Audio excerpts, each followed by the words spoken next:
heart sweetly, pull me in. Truth on the tip of your tongue. Fact or fiction, which is it now? Truth is stranger and it gets too loud. What is being pushed today with gusto? I can smell the spin from a mile away. Fires in shambles, sell me your position. Breathe off beat, I'm not buying the mission. Truth be told, truth be told, truth be told, you're getting more of me. Have spoken now, let it drop out.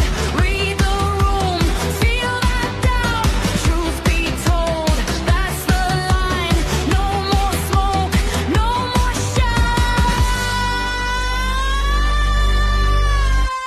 Truth be told, truth be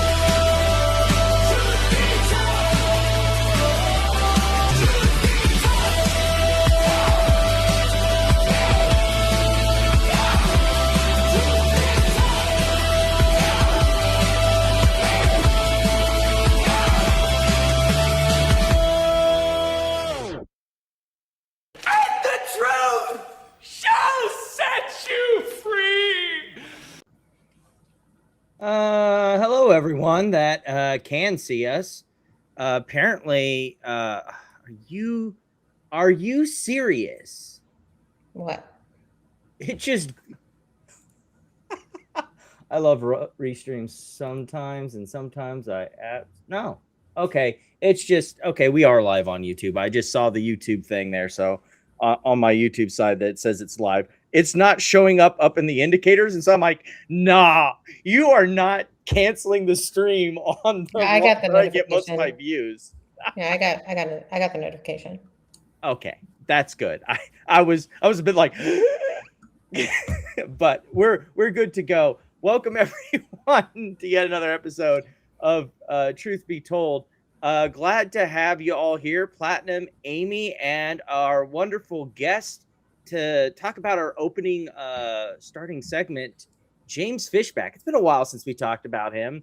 I think most of our viewers have the backstory on how we got involved through, James Fishback, tying up and with wasn't it the Lisa Cook thing for Bill Pulte, and then Amy did one of her classic deep dives and was like, I have all the Fishback stuff.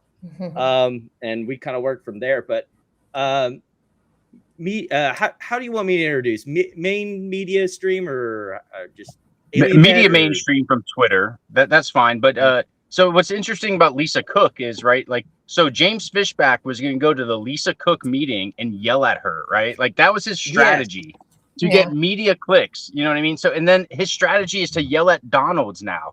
His strategy has not changed from Lisa Cook to Donald's. Yeah. So how exactly did you get involved with the whole Fishback thing? How did you become kind of interested before we get kind of into the weeds of where we're at right now? Yeah, and it was very innocently. And I'm in Florida, and I saw James Fishback on Twitter that he's running for governor. So I Googled him. Like one of the first things that pop up when you Google him, his whole Greenlight Capital case. Like, it's for free to look at. And I have some type of OCD and I like storytelling and stuff. I read his entire case that night in like 5 hours. And I said, this guy is a complete fraud. How is he running for governor? At that point, on October 31st, 2025, he had that $1.7 million judgment against him. 3 weeks later, he decided to run for governor. So I'm reading this stuff and I'm like, how is he running I think governor? All this background for governor. So that's how I came across him. And, if honestly, he's being the most interesting person I've ever investigated. I mean, he is just so interesting, dude. There's so much background on him available for free online. Yeah. And that's what's been really great about it. Was to run for governor, like to cover the Greenlight stuff. Well, but if you look at his cash flow, so then he was trying to be the Fed Reserve, not the chair, but so he was always trying to position himself somewhere in the government in some type of sense. Yes. And I think it was his ego. And then he saw it as an opportunity to outscape the lawsuits. Right. Yes. But I think his goal was to be in the government before the lawsuits.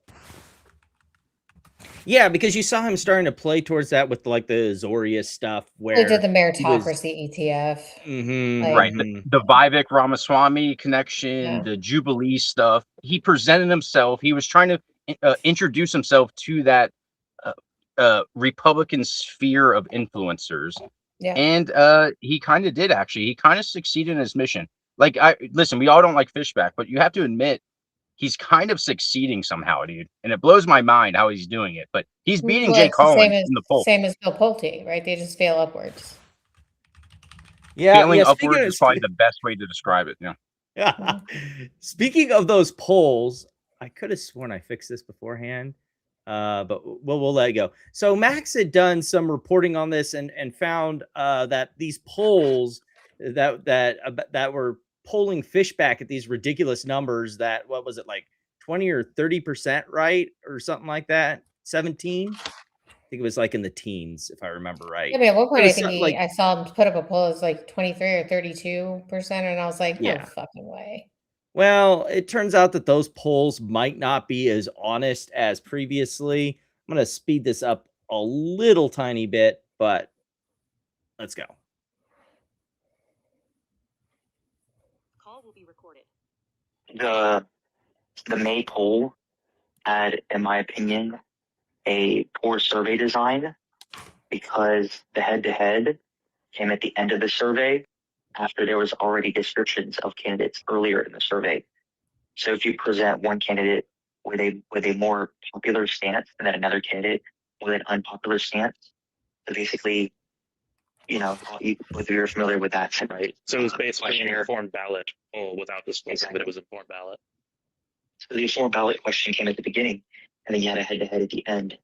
And, it's only 101 to put the non-informed ballot head-to-head at the beginning. So was that something? I'm not fine. Was that more of Lester's idea, or was that James Fishback's idea? I don't want to speculate. So I'm going to leave it at that. But I will say that this is more unique to this internal poll. So funded by our other sponsors. Yeah, the Fishback stuff is sponsored by a friend of the campaign. Okay.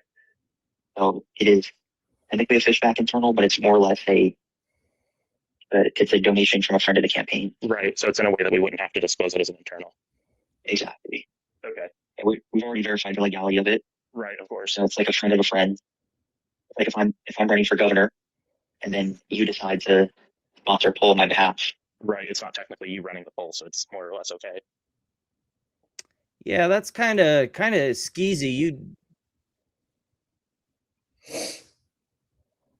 So you had mentioned that they had been paying for these polls. You saw some of the polling information like show up in the data from looking at his campaign finance, correct? But the way they also made it sound like that there were people that they were giving money or were giving money as like a donation, that they were buying these polls for the campaign. So,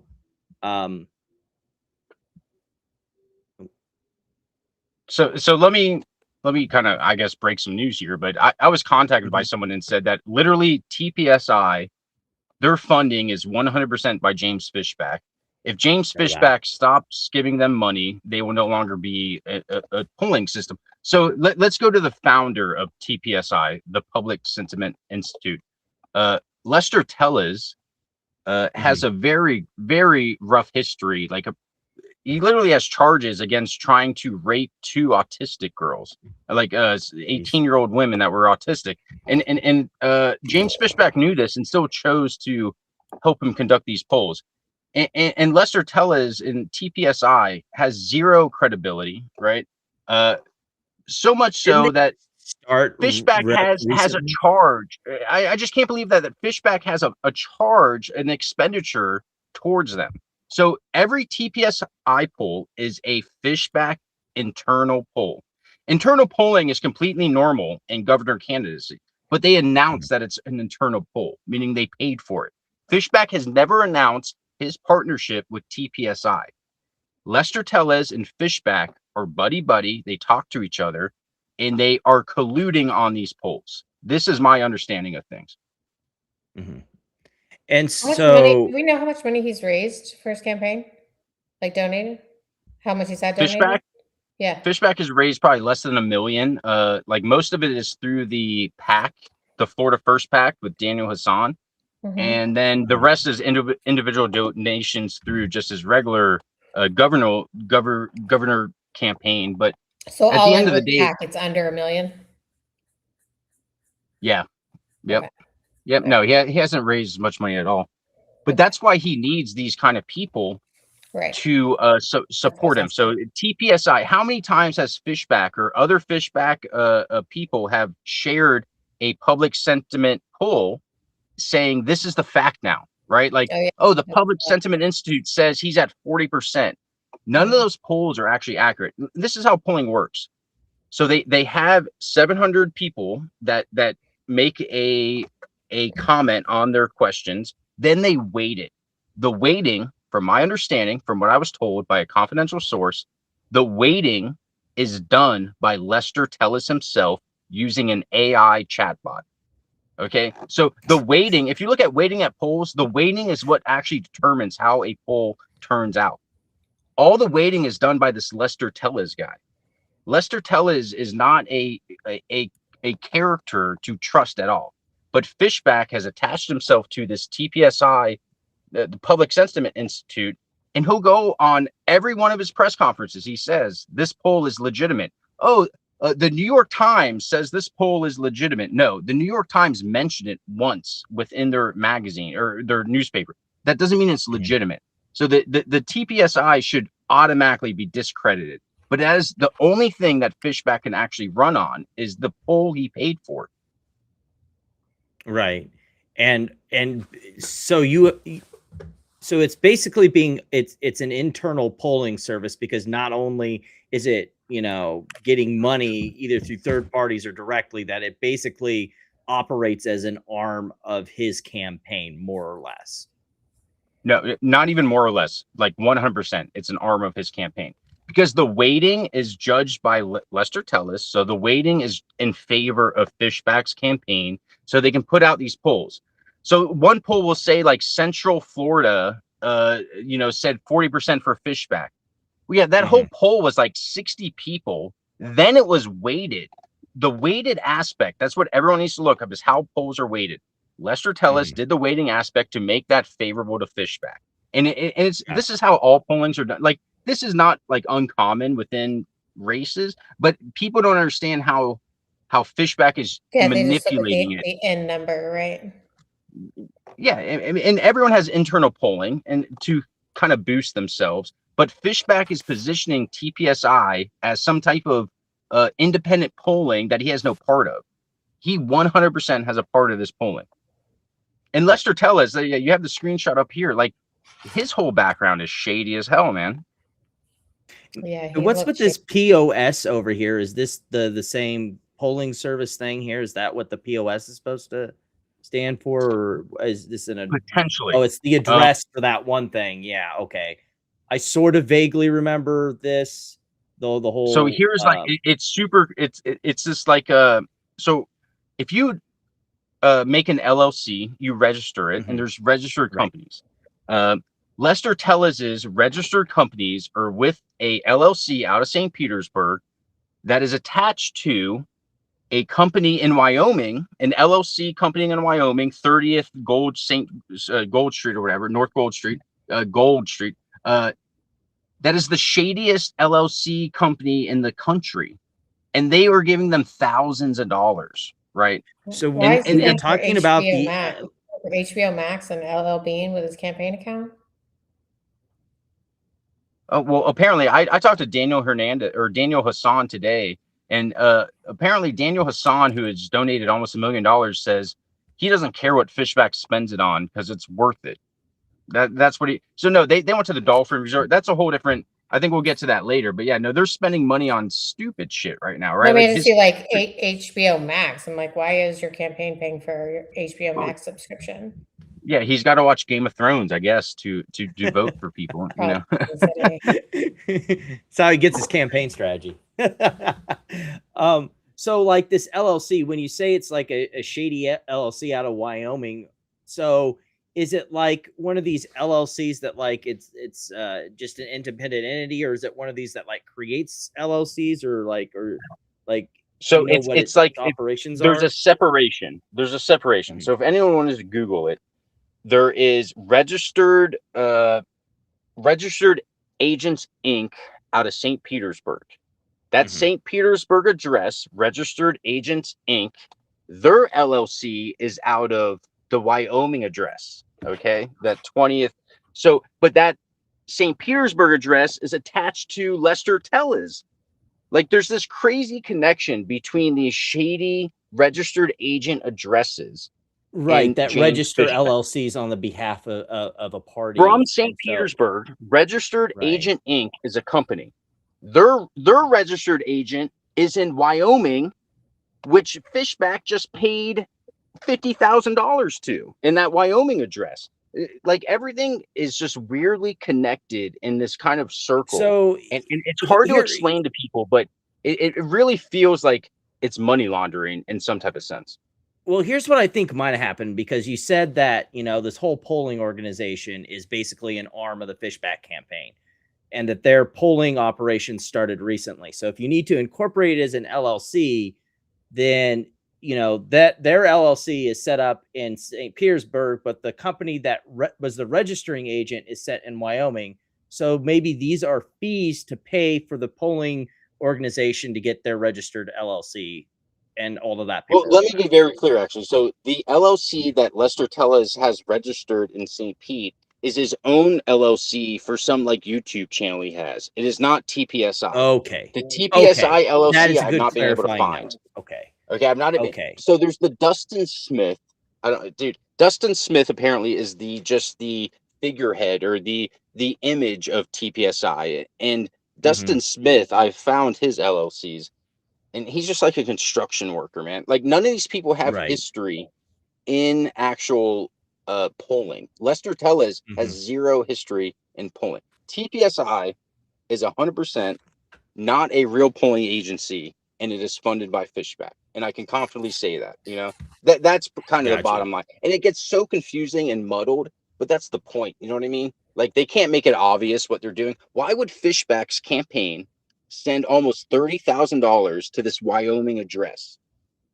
The most shadiest address in the country, bro. If you Google this address, everyone agrees it's shady, right? Like, there's articles written about this address. And Fishback just sent him 20 grand under the POS company. It's just it's so blatant.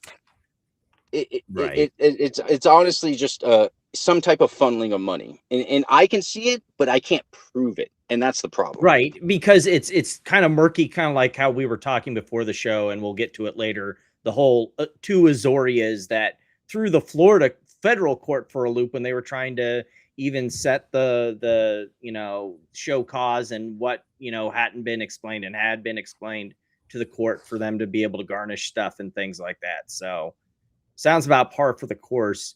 Then we get kind of into the stuff that like Amy was talking about, where it seems like what I had always been suspicious of, that because he's being sued by Greenlight, he can't use his direct accounts. Otherwise, Greenlight could garnish that. But if he can set up, you know, a campaign account and just take money out of the campaign account, and, you know, if Greenlight shows up, he can be like, ah, it's the campaign account. It's not my money. This is, you know, a business account for my business expenditures, you know, for my political campaign. And you pointed out like one of them, the Raymond James thing, where he spends almost $2K. Could you give us a little background on that? Well, I mean, and the Raymond James thing is actually just like me kind of trolling him and trying to guess, like, is it the Kanye concert or the Pokemon convention? But he spent $2,000 at Benihana in 4 days. You know what I mean? Like, Fishback is clearly using this as some type of just slush fund for his lifestyle, right? And for him to spend this type of money, the Dolphin Resort thing. So after Fishback got married, there was a ton of charges at the Dolphin Resort at Disney. And he was called out by a reporter. And he said, no, this was Sean Lozano, my deputy, now running for lieutenant governor guy. He was there for like official business. Like he's doing official business at Disney, and there's many charges that you just like. It's eye opening. Like, wow, dude, he just Why spent does he need to stay at $400 the on a Waldorf casual Astoria? lunch. He just spent a What? 400. And I asked Daniel Hassan today. Daniel Hassan was in a space today, and I said, how do you feel about the fact that James Fishback potentially spent money at the Dolphin Resort? And this was his number one donor, Daniel Hassan. He's donated $570,000, I think. This is Daniel Hassan's response. Well, I think the Fishback campaign is making every dollar work for my dollar. He ignored the actual question. He didn't By say staying at the Fishback didn't Waldorf spend the money at Astoria? the. No, they know that Fishback is spending this type of money and they just don't care. And if you look at his campaign expenditures, they're clearly for personal reasons. And I'll end with that. Well, I mean, like, why do you need to stay at the Waldorf Astoria? It was, I mean, like, there's plenty of hotels. Why do you need to Oh stay my there? God, I know. Like so many hotels of just like $3,000 a night type of charges. And it's like, come on, Fishback, you're supposed to be like this grassroots campaign, but yet you're spending money at Benihana, the Waldorf Astoria, and the Right. Dolphin Resort, which is interesting because Fishback is actually a adult he take his Disney guy. honeymoon? Like he is Didn't a he take huge his- Disney fan. You know Media, what I mean? Like didn't he he do his loves that. He honeymoon at bought all Disney? of his campaign guys Disney passes on Daniel Hassan's money, though. You know, it's not Fishback's money because any money Fishback has is actually Greenlight's money. That's the interesting part. Didn't he do his honeymoon at Disney? Well, he actually he's saying he did not, and that those charges were for his deputy campaign manager, Sean There were pictures of Lozano. them at Disney. Yeah, him and his wife. Yeah, literally there at the Disney for the honeymoon, for the dates that include those charges. And when he was confronted in front of he was at the Capitol announcing that silly, he said, "Oh, I have a legal document saying that if I Oh, I remember fulfill my that. promises." You guys remember that thing? He was confronted Yes, about the one where he Disney said stuff, that and he he- shook that off. But how Mhm. ridiculous was that promise? Like this he Well, it's said it was not a legally binding first of contract. all. The fakest thing ever. It's Well, Anyway, I mean, sorry. there's- I don't know if there's, I went off there's topic there. watchdog but- groups and FEC, like can't they all just check into it? I mean, possible. I think it's technically not illegal. That's the issue. Once you Well, have I a think even pact if set up, even if it is illegal, I think it's just like a $1,500 fine or something. right, and there's a whole history of people who surrounding Fishback of dipping their toes into PACs. The ultimate thing is PAC money is very hard to actually legally like kind of track and audit. That's legally audit. Like the PAC is the ultimate way for him to kind of transfer money into his buddy's account. And his buddy is Alex Mungia with Galvez Strategies. But that's a whole nother story again of setting up a PAC and then also setting up a political strategy company, right? So then all the money that goes in the PAC, then you send to your political strategy company. And then you can just literally funnel the money legally. And that's what's happening with the Fishback campaign. Alex Mungia is the campaign finance for the PAC. Alex Mungia's company, Galvez Political Strategies, has made almost $100,000 from the Fishback PAC. So how can the campaign treasurer also own a company that makes $100,000 from the same PAC? It's 100% legal.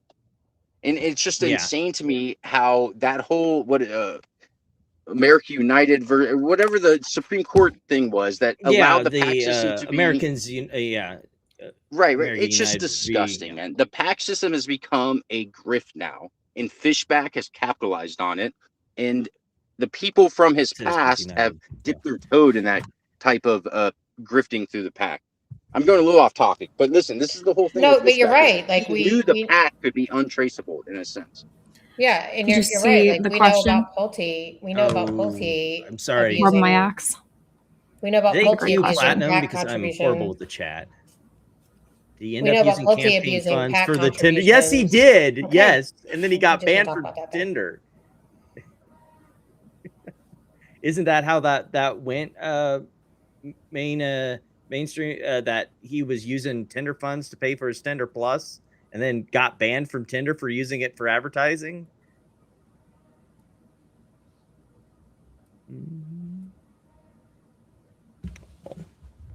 We'll come circle round back to that, but yeah, like a lot of this has been just how it feels a lot like how he was funneling money with the whole Azoria Capital thing, where he basically set up the LLC and then was using that to basically hide and money from Greenlight to basically pay himself through that entity, and then pretend like, oh, it's not me. I'm not the CEO anymore.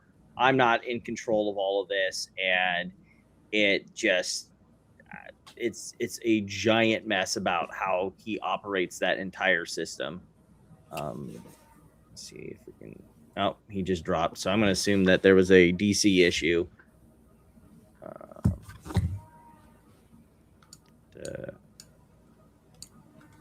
That. Switch to that. There we go. And we'll just see if he comes back. I'm going to pull up if I can find some of this other stuff, because I think we've covered most of it. That. See if there was anything. Yep. Check. The most recent thing is he had a court order that came in on the whole Fishback stuff. Did you happen to see that, Amy, where they had fixed the dates? He was supposed to report, I believe, he had a report he had to do on the 18th last week, but you missed that while you were out. And then he has one on the 30th that he's supposed to respond to. He didn't respond to the one on the 18th. And so so we haven't heard anything back from the court yet, but he's basically not responded to some of these questions about the luxury items that he bought. And then, of course, we also had the judgment finally come down on the legal fees he has to pay for all of the Greenlight lawsuits. So he owes another 1.3 million on top of what he already owes. So that was pretty crazy. The one other thing I had just caught was apparently Alex, oh my god, Brussowitz. Am I getting that right?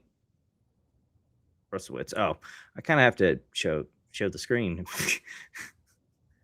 Apparently did an interview in Tucker Carlson where James Fishback tried to solicit $50K from him.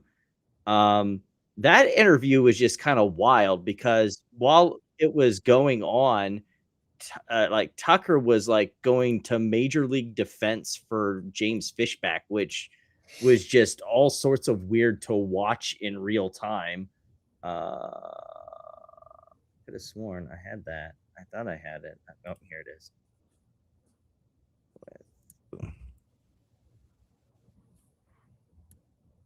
I'll speed it up here real quick. Oh, no, I didn't want that. I want playback speed. There we go. Republicans on our team. And so the primaries process is where I believe that people like you should be taking out your anger. I just think you've gotten behind some of the wrong candidates. I think, like James Fishback, by the way, that guy tried to scam me. James Fishback hit me up asking me for $50,000 into an investment fund before he was LARPing as a president or a governor candidate. You don't like Fishback, but I like him, but I don't know that much about him. I just don't think that the state of Florida should be limiting the First Amendment, the God-given First Amendment rights of Floridians because Israel demands it, which is exactly what they did. That's not acceptable under any. My family's been here for like 400 years. Like, I'm not going to stand by and let that happen without saying something about it. Period. I hear you. I hear you on that. There's probably a different candidate you got behind than Fishback, because that guy's bad news, and he's not an honest person. And, I don't know. And I think you have a massive platform. When you put your platform to use, and you helped take out Dan Crenshaw. Can I say one thing about Fishback though? Like, the effort in Florida has been to prevent Fishback from back. I don't show what close friends I am with him, but I like the guy. But why not just have a debate between Byron Donalds and Fishback? That's a good question. So voters can decide. I would debate him, but Byron Donalds won't because he's smoking. Well, that's no, why. part of it's because he's 60 points up. Fishback's, I don't even think he can qualify to become no one will give him money, and no one will give him a hearing, and that's why I gave him a hearing. I don't think that he's even qualified, like, because he's not lived in the state long enough, per my understanding. Byron Donalds is from New York, okay, but he moved there 20 plus years ago. Fishback was living in Washington D.C. until just recently. If you want to get into people's past, and also, I think actually Fishback is from the state. His family's been there for a long time, many generations. Byron Donalds moves to Florida and like immediately gets arrested on a felony charge. So like that's not disqualifying, but as long as you're comparing backgrounds.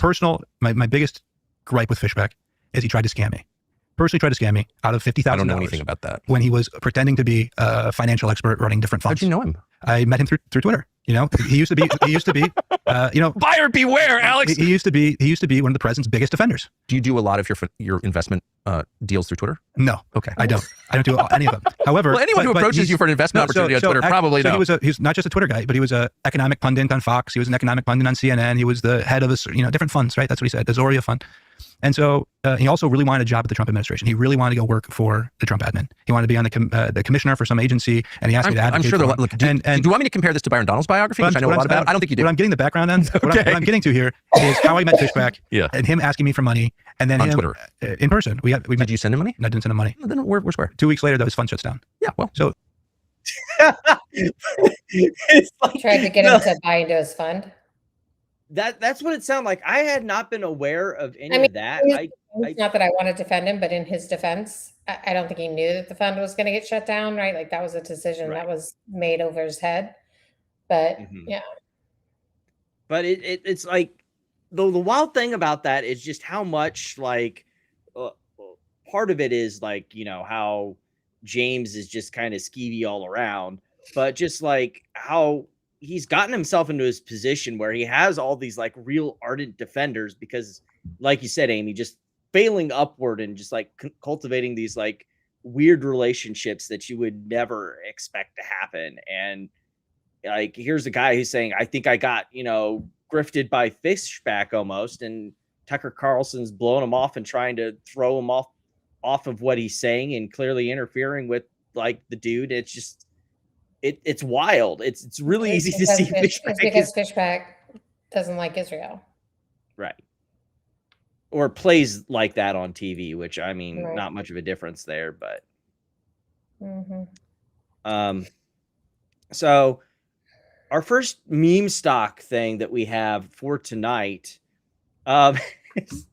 is actually in chronological order because Josh Cohen. Guess who's back? Back again. Shady's back. Alive. So we had heard that at the end of the weekend that he had gotten released on bail. And of course, as soon as he gets released, here comes this this no-name account that was just recently created, tags Kyle, tags Sarah Stogner, tags Rachel, the lady that had been following from the Houston Chronicle this issue, and then Oil Mutt, and then also Megan down here, and says, who is we? First of all, we just wanted to make you all aware. Me and my mom. My mom and my live-in girlfriend and me would like you all to know. There are a lot of uncomfortable reports that Josh Cohen may have committed suicide earlier this evening. Unconfirmed. Yeah, unconfirmed. Then we got confirmation from Rachel. Yeah, no, he's alive. And it no longer exists. That account. Well, that was it was weird because he deleted it and now it's back up again. And so it's he just can't stop. I love it. Is it going to be a lawyer again next time? I don't know. And he was doing the same thing over on not StockTwits, but Investor Hub with the same account name and every. Oh no, sorry. John Doe 7v1. Yep, same account name. Yeah. And using his own account as a source. And you can tell it was Josh because it's like hearing that Cohen's lawyers has mountains of evidence against these other people that were in the company. It's totally wasn't. Yeah, like no one give me a break, really. Like who else would tag those people in particular, first of all? Right. And what there was a lot of speculation, and I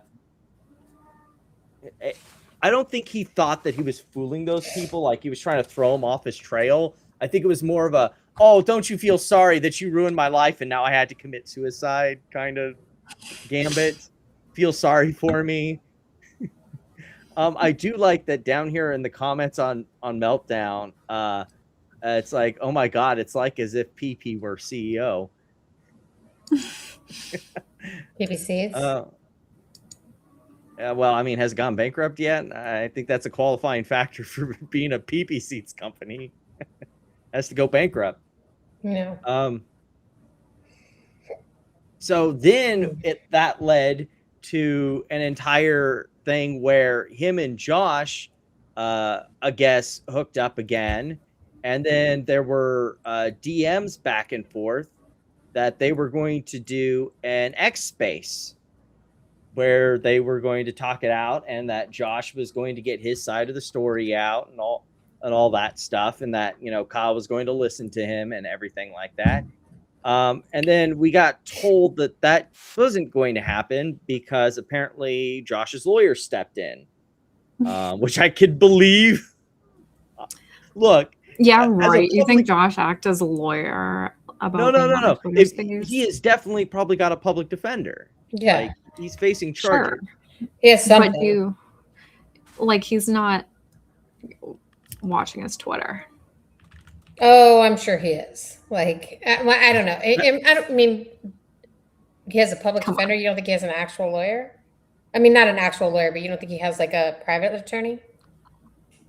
No, I don't think he has if at this point, I don't think. Look, any attorney worth their salt would see how he's behaved on social media and been like, we're shutting that shit down. Yeah, but they can still do whatever they want. Like, he has his own free will. Like, no one can make him. Like, he could suggest whatever, but I don't know. I just doubt he ran it by his lawyer. He probably just.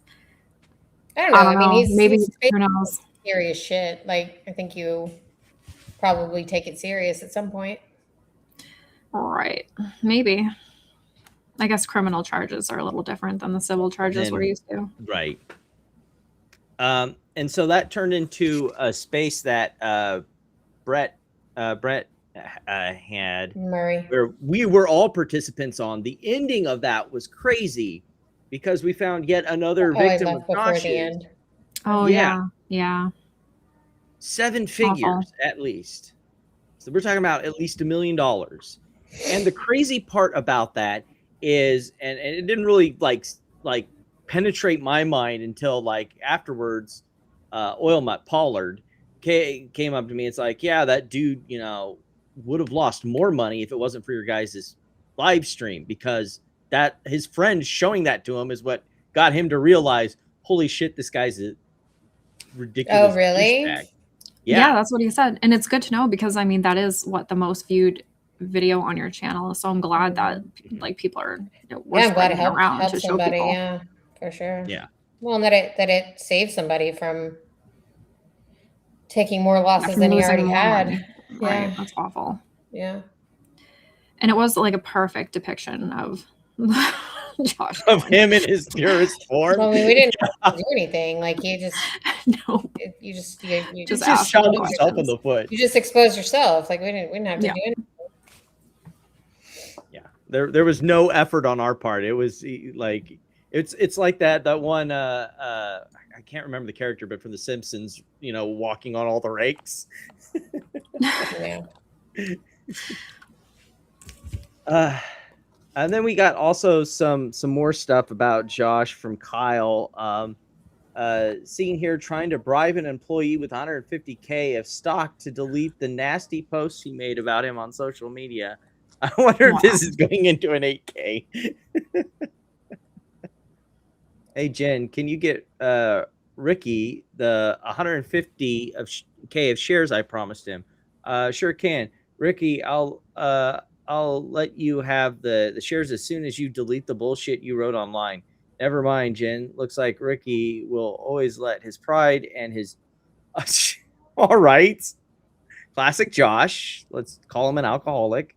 Merry Christmas to you and yours, Jennifer. I hope you're doing well. Sorry to hear that you're still wrapped up in this bunch. Cohen, I hope for the sake of those around you that you get the mental help you desperately need. I'm going to deny that one. And what the hell? Merry Christmas to you and yours as well. Shut the fuck up. Shut the fuck up. Josh. He's Come on just now. so unhinged. So unhinged. He will always be in our theme song forever and ever and The ever. best. Oh my god, you're garbage, Ricky. You always will be a punk ass motherfucker. Oh my god. He just does not stop. It is just full throttle all the time. Super Oh normal. my goodness. Oh my. We also even got a 2-for-1 deal from Kyle this week because we got Brent, who sent a series of messages to one of the people back when he was in real estate.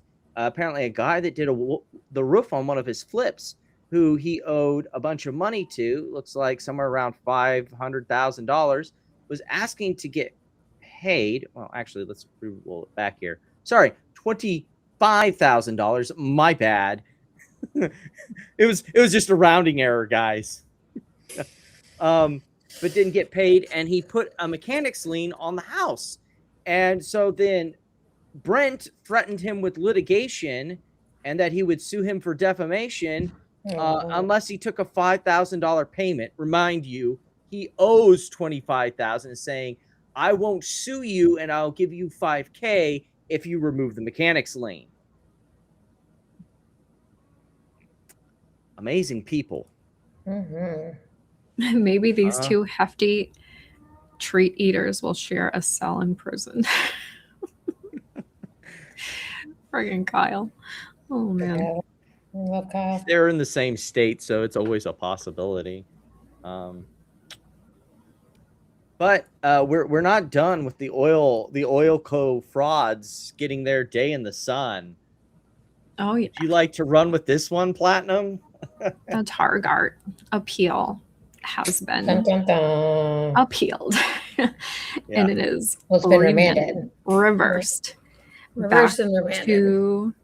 Back to district court they go. Yeah. Nice And it was try. kind And like, and this is a win for shareholders. Like, as much as like the others talk shit, like this is a win for shareholders. It's sad that the other folks don't see it that way. right. And the interesting thing about this one was the opinion itself, because it had always sounded like at oral arguments that the justices on the case, the 3-judge panel, were highly skeptical of NextBridge arguments that, oh, this was just, this wasn't a transaction in kind. They still, I can't even remember how they structured. Well, they were saying that they argument. didn't purchase it. They just exchanged it one for one. There was no purchase. And then that doesn't count. But it was the same justices assets, said, just moving over, blah blah blah. Like that's what they were trying to say. Mm-hmm. But the justices made clear that that's still a purchase in kind, because obviously they bought back in Torchlight, and then the Torchlight. Yeah, but it goes back to the registration statement. It goes back to the NextBridge registration statement. It doesn't matter. Right. Torchlight doesn't matter. So like they're trying to say that, based on the original NextBridge registration statement, the original S1, those shares were just given and there was no purchase involved. But the appeal is saying that actually the exchange does count as a purchase. Because they lost their interest in the preferred and had to exchange it for the interest in the NextBridge, which means that they had to give to get. So since there's a give to get transaction, it is a purchase.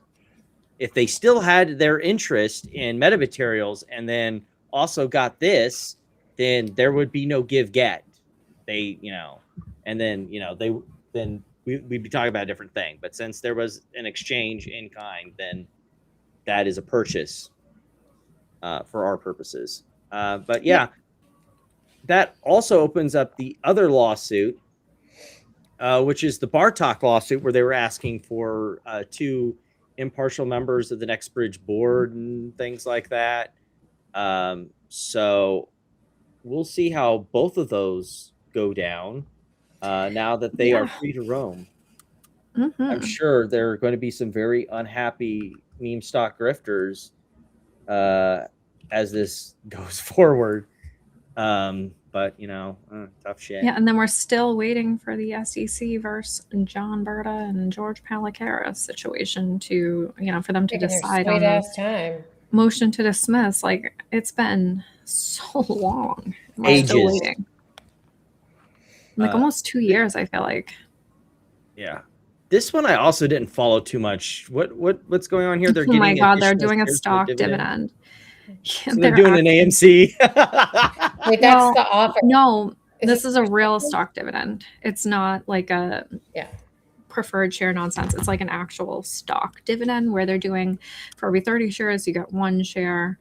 And then, I mean, it seems like they're just trying to market it because they have the 40 million share ATM offering going on, and haven't sold a single share yet. Right. So they're trying to say, like, if you're a record holder, if you're, you've settled shares by July 8th, then you can get 1 bonus share for every 30 shares. So it kind of seems like they're marketing based on the timing of it, right? Like, I don't know, if you're like dumb enough to buy this, like, buy it now.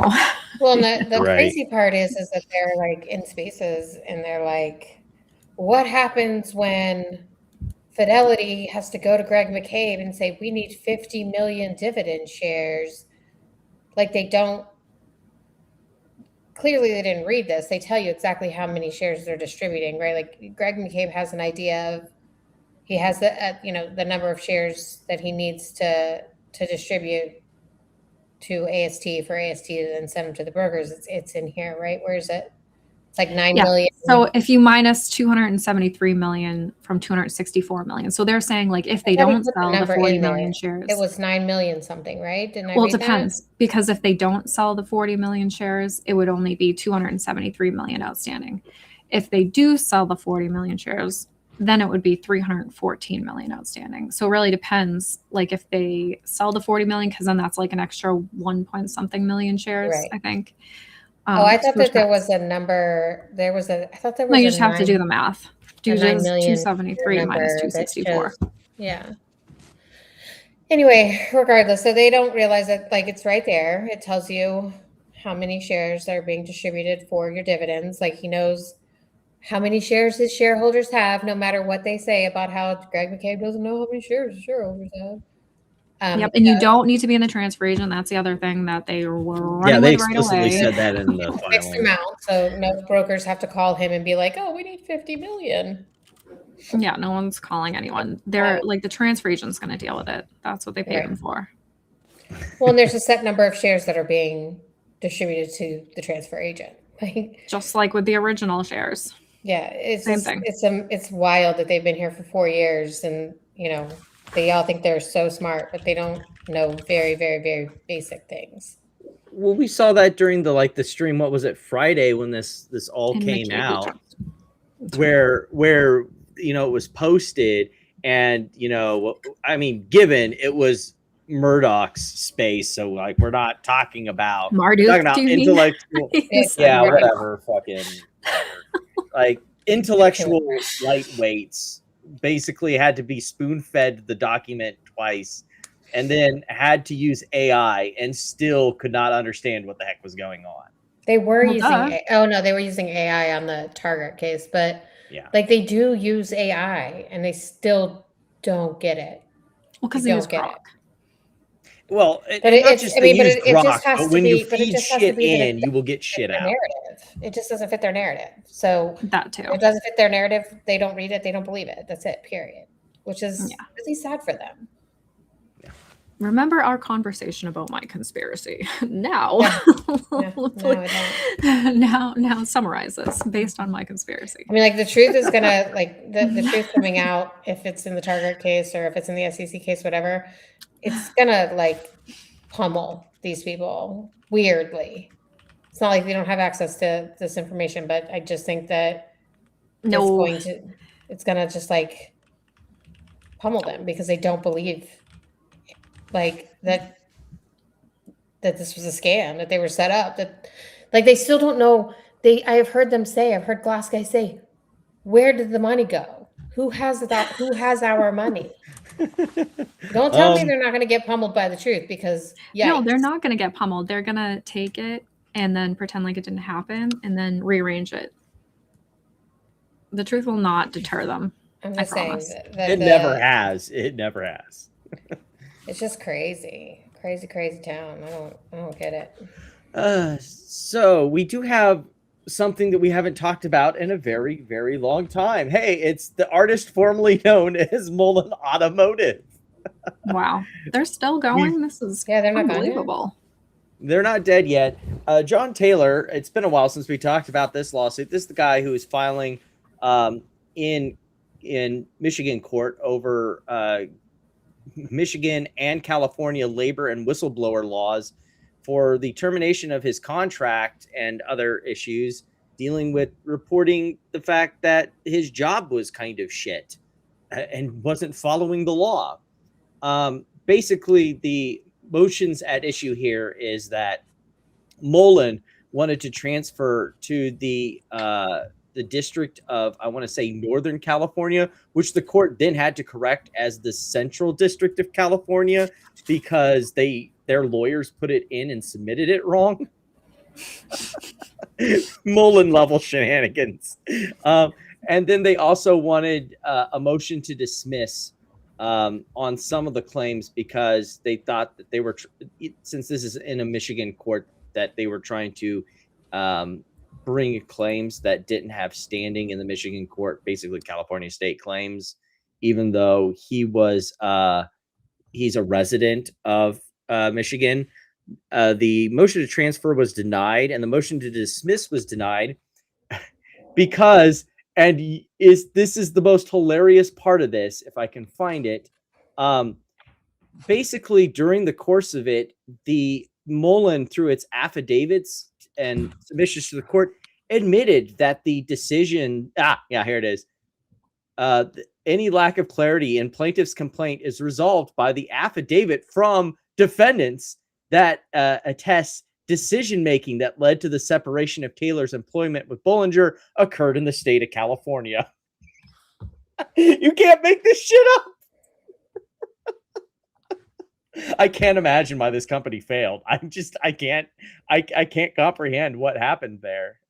I don't even.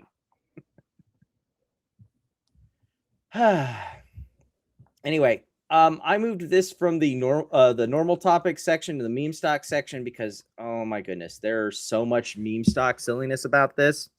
So recently, because Andrew Left is going to prison for securities fraud claims, Anson Funds has moved the court to be like, he's suing us for defamation. He's going to prison. We can dismiss this case, right? Because he's going to prison and he's suing us that we lied to the government in testimony. So clearly that didn't happen. They're saying that they want a stay on things, and then the actual motion to dismiss can be decided after, Andrew Left has his chance to appeal and all that stuff. But they basically want discovery stopped. The corollary is, I did not want to delete that. Thanks. That's not what I wanted. Was this dude, bro, basically crying about why are they trying to stop discovery about the market manipulation that I think is going on with Anson Funds? Why is the judge not allowing discovery? It's like, well, because if it's a defamation case, and if Andrew Left's claims fail because after appeal he's still found to be guilty of doing security fraud stuff, poof goes the standing, poof goes discovery, poof goes the case. Like, this is like law 101. I don't get how you cannot use brain and figure that out. It's beyond me. What brain? I'm trying to be nice for once. Trying to be nice. It's a legitimate question. Oh God.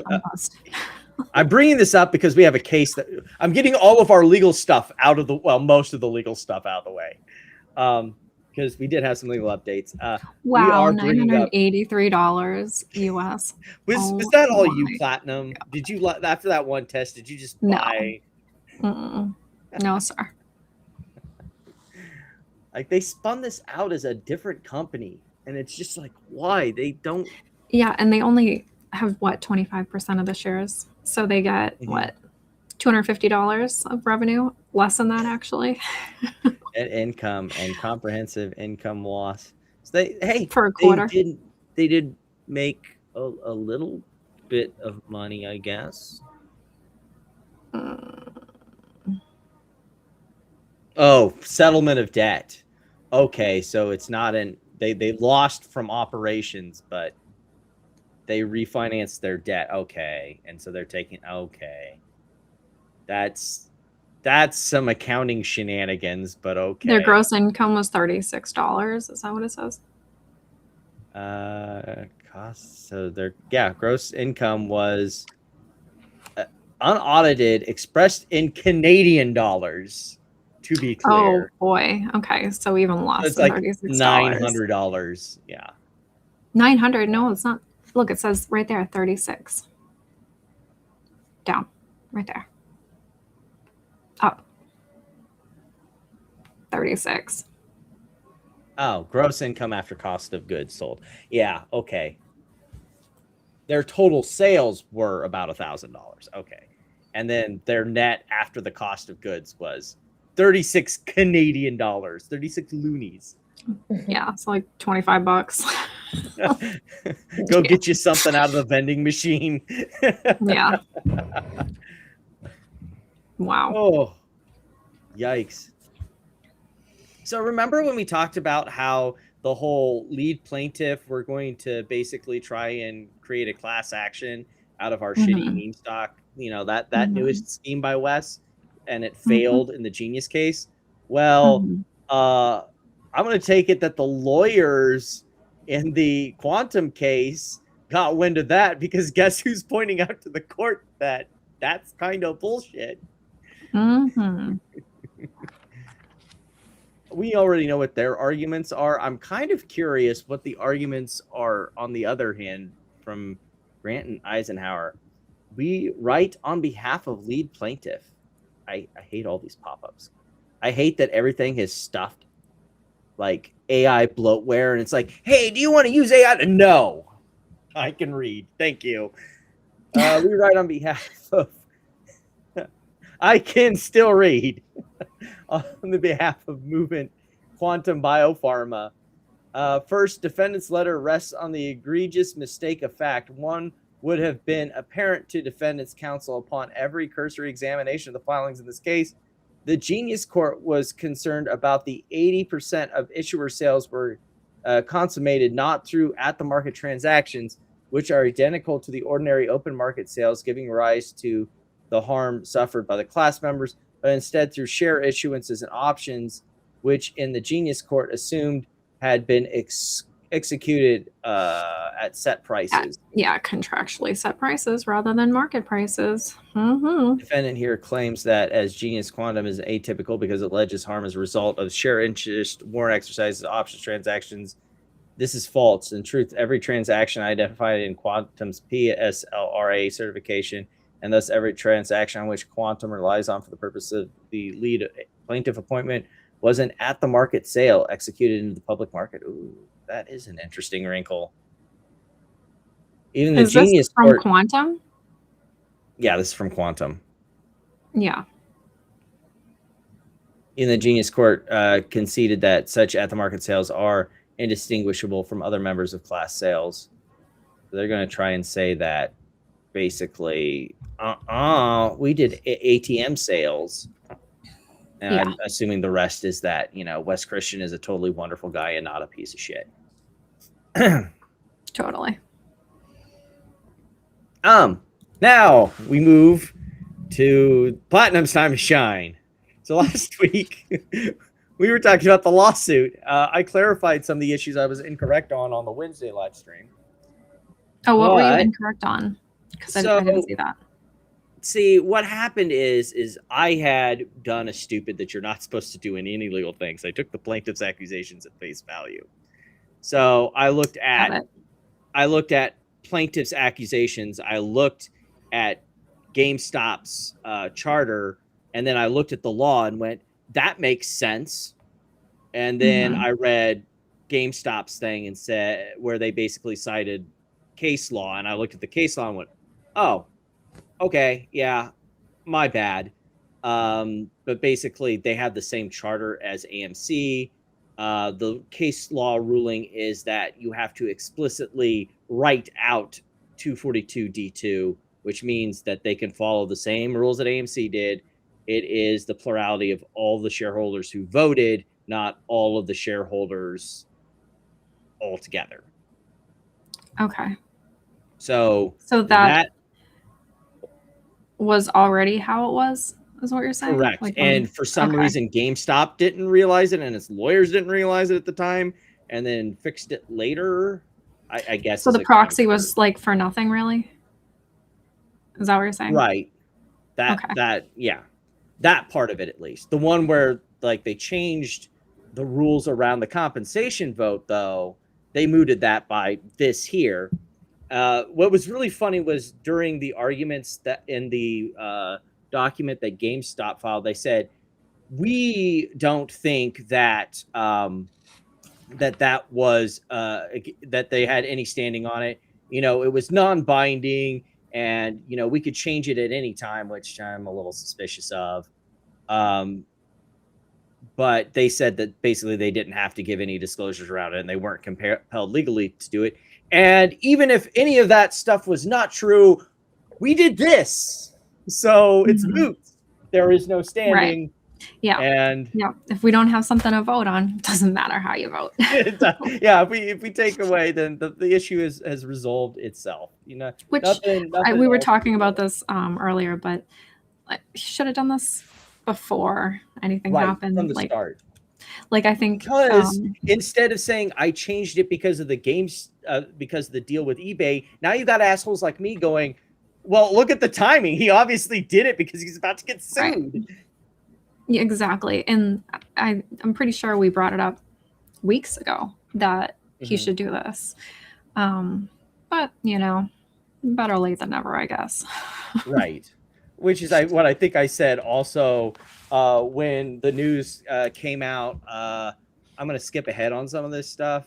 But the new the giving forward guidance, it's like, you know, crazy. I've I mean, do an earnings call for Christ's sake. When's the last time they did an earnings call? They do shareholder meetings. They don't do earnings calls. Like ever. That's weird. Yeah. And so I was like, you know, I mean, I guess Ryan Cohen just is turning over new leaves left and right. And you know what? Better late than never. Yeah. Because this is like you said during the MMTLP stuff, this is things shareholders should be happy about. You know, he's doing real CEO stuff now. It's great. Yeah. Like he's clearly more serious about this eBay thing than he was, you know, when he first came up with it. It feels like, right? Right. Like, but like they said no. Yeah. Well, we'll get into that. I've got some theories, postulations. After all, he did like say they're just not that into you, bro. They're just not that into you. Yeah, they did say it was unserious and unattractive, but you know, maybe now it might be different. A little bit. They do have a bigger percentage of shares. He has a bigger stake in the company, and then he just got rid of that CEO thing. So, like, two different things that are different. This is like when you're talking to your unattractive. It's like talking to your friend who who keeps telling you to break up with your boyfriend, and you're like, but my CDs are in his truck. Like, I can't break up with him. Like, just like, I don't know. It's weird. You have CDs? No. It's a Dane Cook joke that I love. Oh, okay. But it's like original Dane Cook when he was funny. We got some more X market news things that it was wrong about. So there was a little bit in the press release that they Always did. Wrong. Of the drop. They said here, Mr. Cohen states that he wants leadership fully focused on the GameStop operating performance and proposed eBay acquisition. So a bunch of grifters took it as, we will know by the end of the week. GameStop's plan to didn't happen. did not fucking happen. Well, isn't that what we just looked at? Isn't that what it was? Or no, a detailed presentation? No. No, there was no detailed presentation that I was aware of. I'm going to delete all this because we went over the legal stuff. I don't need to actually show the actual legal documents. And I went over that. So we do have a new Ryan Cohen interview. I'm going to put up the speed a little bit because Ryan Cohen talks very slow. But he did it with the all Tardy podcast, or at least just one of the members. It was just like an interview. It wasn't the 4 members all together. Why does he talk like a lady? He talks like a Canadian that lives in California. But he doesn't live in California. Someone said it's because he's from Quebec. Right, like a Canadian. Right, but then he has this like and weird. He has like a California like the vocal fry situation going on. Right. All righty. So, oh man, I'm missing all sorts of the chat. In McCabe we trust. Yeah. So on this situation, we're going to go over his interview. There was a couple things I clipped out. One of the ones that I thought I got, but I guess I totally missed, is that Ryan Cohen is putting $500 million into this, which you guys, you need $27.25 billion. I'm sorry to report, $500 million. You're close. Oh yeah, almost there. Just need to shake out a little more coins from under the couch cushions. That's all right. Just delete a couple zeros. We're fine. if you just write a couple extra zeros at the end of it, and if the check bounces after the deal's done, it doesn't matter. Keep saving your checks from grandma. But he just has to sell some more things on eBay. Right. Be there. Then his account get suspended? Maybe he can take all the cards. I thought it came back. Oh, did it come back? I don't know. I thought so. I don't know. We should check with Morantz. Maybe he can just do. Hey, we'll get into this. They have that eBay Live thing. Maybe he can still sell stuff out of the GameStop, card vault, the PSA card vault on eBay Live. I mean, he could. There we go. But anyway, let's go. What makes you lift your head up and say, hey, we should be doing acquisitions and looking at other things instead of just building everything organically in-house? If you look at the size of the business that I can build organically with GameStop, it's nice, it's okay, but I like to do big things. And, Chewy is a good example. It could have been a $500 million business. It could have been a $100 million business. It could have been profitable if we would have spent a lot less money on marketing, but life is too short to do it small. And if you look at how complementary these two businesses in from a lot of different dimensions, the secondary market side of the business, the collectible side of the business, the ability to provide liquidity to consumers, what we're doing in stores, eBay is doing online, authentication of secondhand items. There's so many aspects of the business that are similar, except that eBay is global and has significant scale.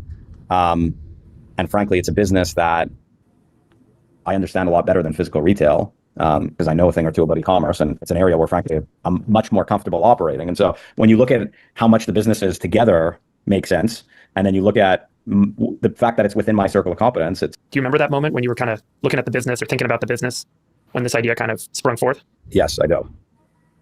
What was it? I was on the toilet. What's happened with the business? I mean, his hairline makes me crazy.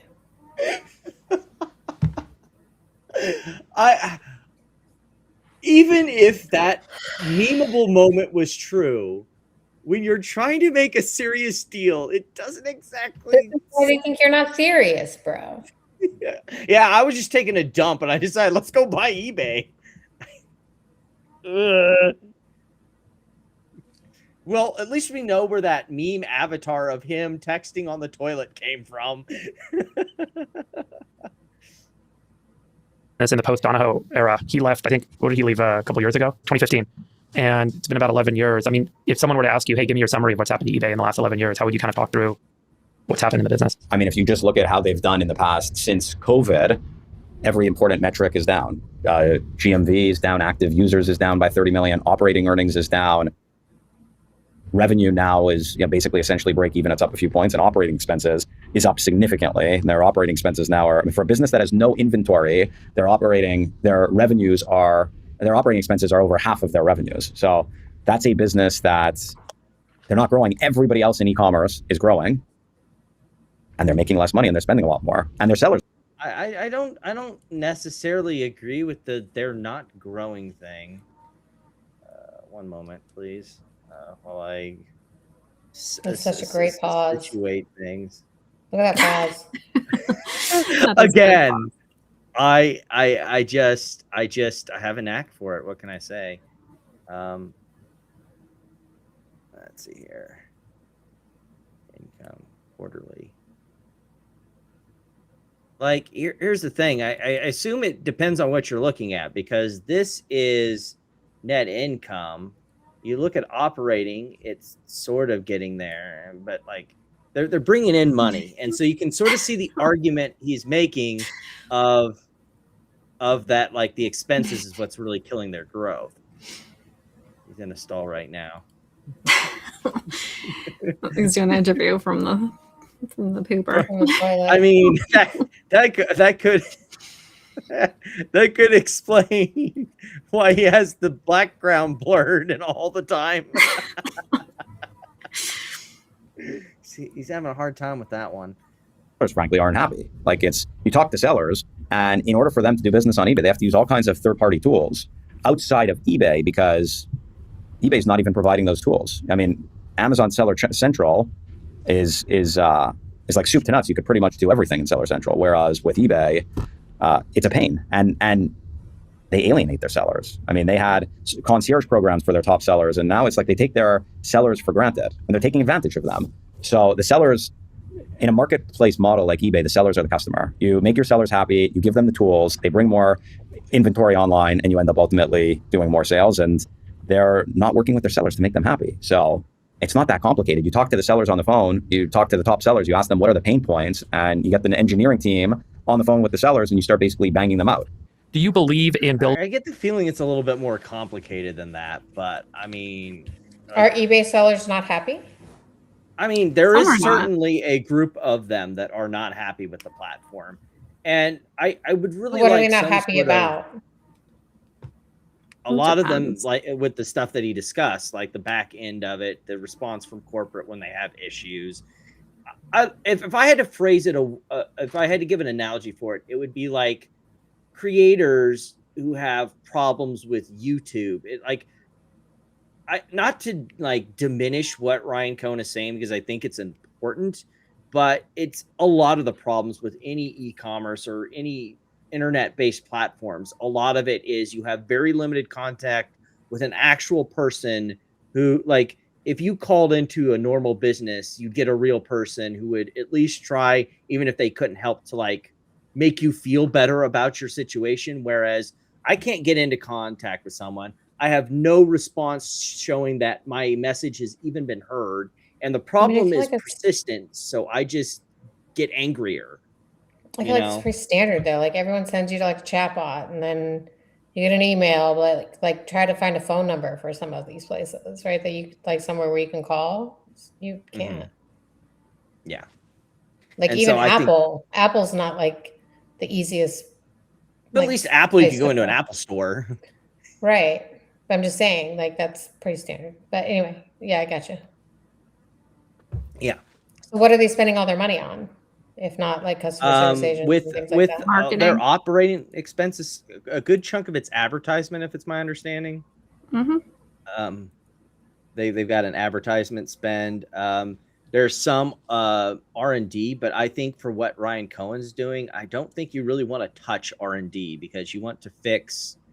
I mean, that's actually a good point that Max is making. Like, you know, they buy back used games. Like, why don't you just turn GameStop into a marketplace where people can go sell their old games or their old equipment? Or, I mean, you can kind of make it it's an electronics marketplace, but like you can start there. So like, yeah, why not do that? I think that is, like you said, kind of valid, because I've seen a lot of people say that. But I think what Ryan Cohn would try and push back on is you've got an established infrastructure, like you said, globally with eBay, whereas, you know, GameStop's more national to regional, and some of that has been because of his, you know, cutting of stores and things like that to keep the company afloat. Yeah, but you close all the stores and just let people resell their own like games. Like you don't have to, then you don't have to deal with trade-ins and things like that. You could do the same thing. Just let people do it themselves. And like I know at one point he was thinking about doing something that was like a Steam competitor, some sort of digital game platform. And I really think that, you know, the idea that I gave when we were talking about like GameStop, where it was have a platform where the people actually own their games. Like on Steam, if I get tired of a game and don't want to play it anymore, I can't sell it to Platinum to her Steam account. Right. Like, why not make a platform where you have the actual digital ownership, which means that GameStop can offer the marketplace, and if I want to sell a game to like Platinum, then I can sell it, and GameStop would take a cut. The distributors won't allow that, so I think that's why. Well, I mean, it's the same problem with physical games. If you make like a resale, like if you physical games you can resell. Right, but I'm saying the issue of if you get a new Xbox or something like that, you can sell your old Xbox on GameStop. Like even you can.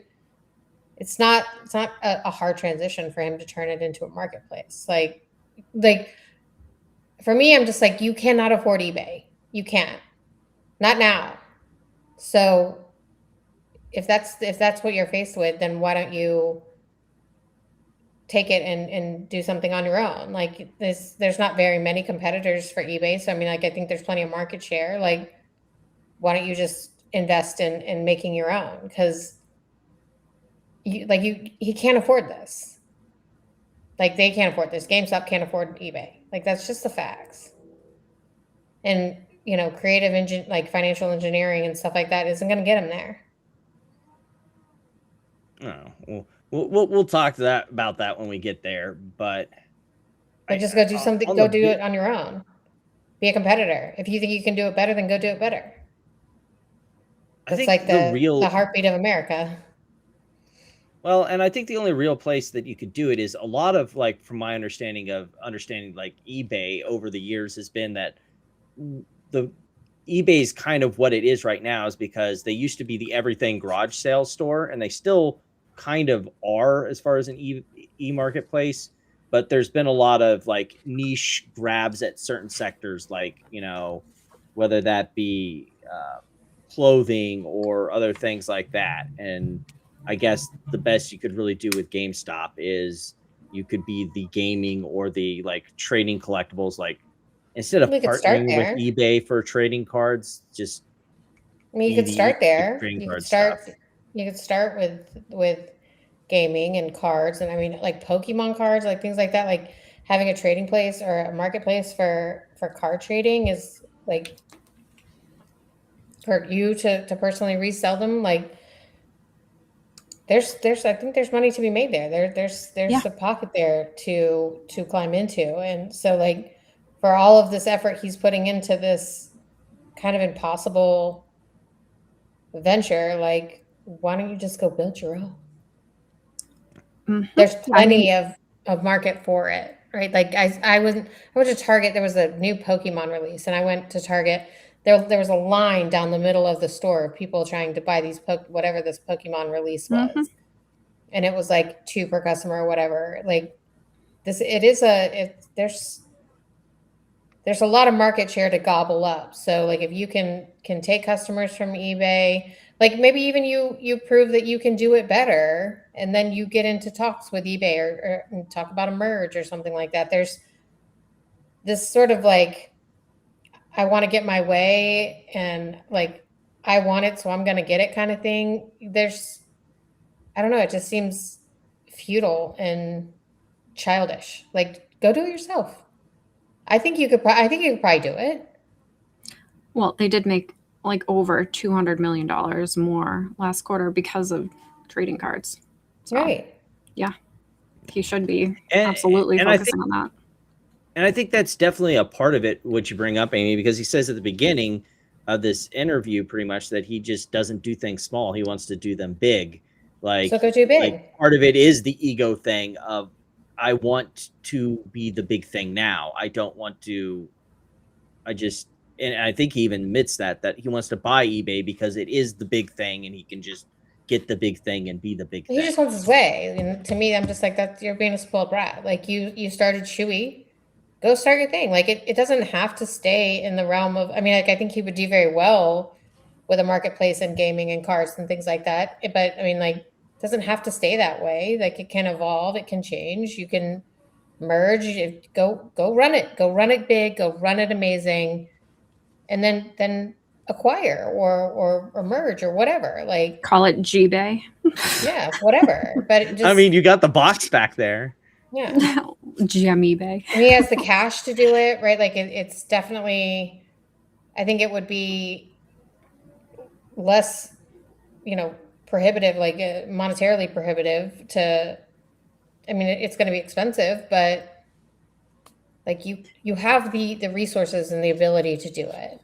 Yeah, so, you don't have to take out $40 billion of debt, so that's always right. good. And you don't have to. You're not going to overpay for it. Well, not even overpay. That's probably what it is. But you're not going to get in over your head, right? You're going to put the cash to work and build something that I think sellers, they would probably lose some market. eBay would probably lose some market share because sellers will want to be on the GameStop, marketplace and with that behind them and not be on the garage sale app, whatever. Like I think that they would probably take some market share from eBay if he did something like that. Like they could do live streams on Twitter. Like why are they not like taking more advantage of the fact that they do have like such a crazy shareholder base that would be willing to like do shit for free?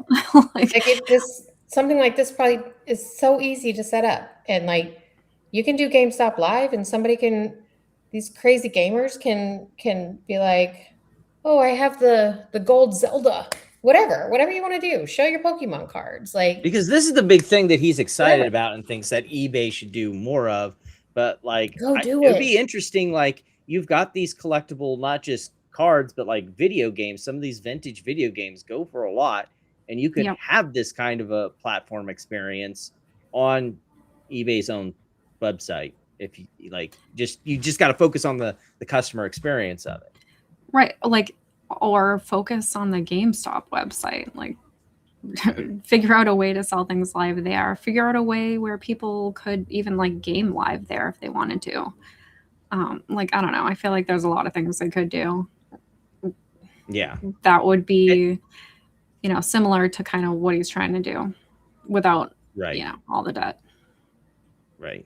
And like, that's the big problem here. And a lot of people were giving out about this article about here it is. They're still saying it's not clear how GameStop could acquire eBay. Well, because I mean, that had nothing to do with it other than like making the deal worse, basically, because that was one of the things the board brought up was the compensation package.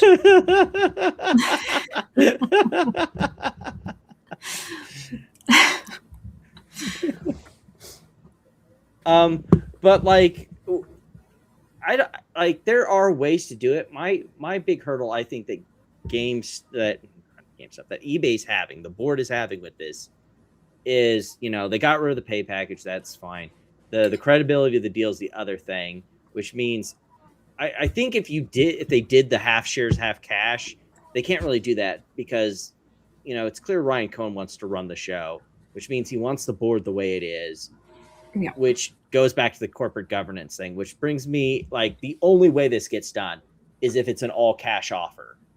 You just buy them out of their concerns about needing to protect the shareholders' interests, the corporate governance concerns, the issues of fiduciary duty. So like a tender offer, basically. Correct. Which means the only way you're going to do that without damaging GameStop shares is to do like an unregistered Reg D offering to someone who wants to take a huge slug of GameStop shares at a flat price, and then you either institutional or like some really rich investor wants to buy a slug of GameStop, and then turn that and give that cash to eBay.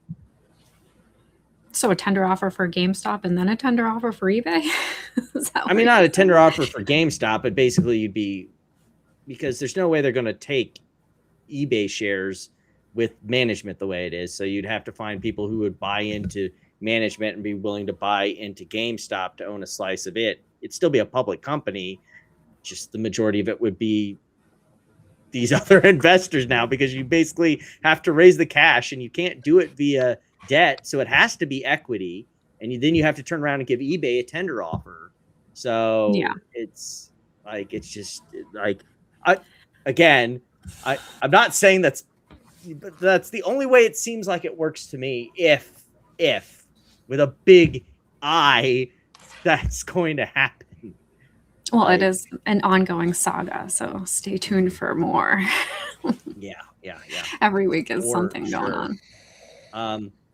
As of the current deal, and of course, apparently because the pay package has gone away, Michael Burry maybe, I don't know how definite that maybe is, but he says maybe. Maybe. Period. Okay. Yeah. But yeah, full so sentence now right that there. we've got the pay package eliminated, we're still with the same amount. This is the deal as we know right now, which is still kind of unlikely, but this is how it all breaks down. right. If we fully diluted out, $27 a share, roughly $27.66. But we're going to move into the fun zone for now as we get ready to head towards some other stuff. There's still drama between Michael and Jake. Still, it just started, but yes, there's Jake and Michael drama because Michael's taking Jake's content and monetizing it. We covered that last week, and himself. it seemed like they had mended bridges, crime. but apparently not, because Michael's still being petty and petulant as he normally is. Oh, what's going on? Look, last 4 years, he's only ever attacked one person, not a shill, just me. Blah, blah, blah, blah. Like, did he miss the replies to me, or? Because like he's always like super condescending and like has called me a joke and called me like all kinds of different stupid things. Well, look at the QAnon code there at the end. What is what? That NCSWIC. That's like a. What does that mean? I have not aware. I've never seen this. Stuff, so. Hold on, I'll tell you. Oh God. Okay, we'll go decode that first. Get out the magic QAnon decoder ring. Yeah, it means. No, that's not what it means. Hold on. Nothing can stop what is coming. Okay. Whatever that means. Right, sure. Okay. Yeah, it's like it's a non-call sign. Well, he is pandering to those people. So, did you see that Jake came out? I don't know if it's a new video or what, but he came out with a video this week. Is that on here? I mean, so stupid that he's trying to say that Ryan Cohen acquired shares through HBC. Like, are you kidding me? Still on this. Stop it. I mean, like that. They're in litigation with the plan administration. Like, you don't think that would come out there? That both HBC and Ryan Cohen are. Yeah, I know. In two separate litigations. You don't think that would come up anywhere in those litigation? Nowhere. Right. No. And in the HBC lawsuit, they talk about how they diluted the shit out of them and sold every single day constantly. And then in the Ryan Cohen lawsuit, in one of the many Ryan Cohen lawsuits, his lawyers say that he bought and sold and never bought again. Like, that's all you need. Get out the magic Q decoder ring. Yeah. Look, they're all like Pulte and Michael and like it's perfect circle theory. The crazies, alt-right crazies, and meme stocks. It's you're talking about the Venn diagram. Yeah. So, do you think it's a coincidence that the bankrupt stocks end in a Q? I mean, let's just read it. It says, it's difficult to put into words how exciting it was to make this breakthrough. In the video, I explained with evidence how RC took over BBBY despite an uncooperative board.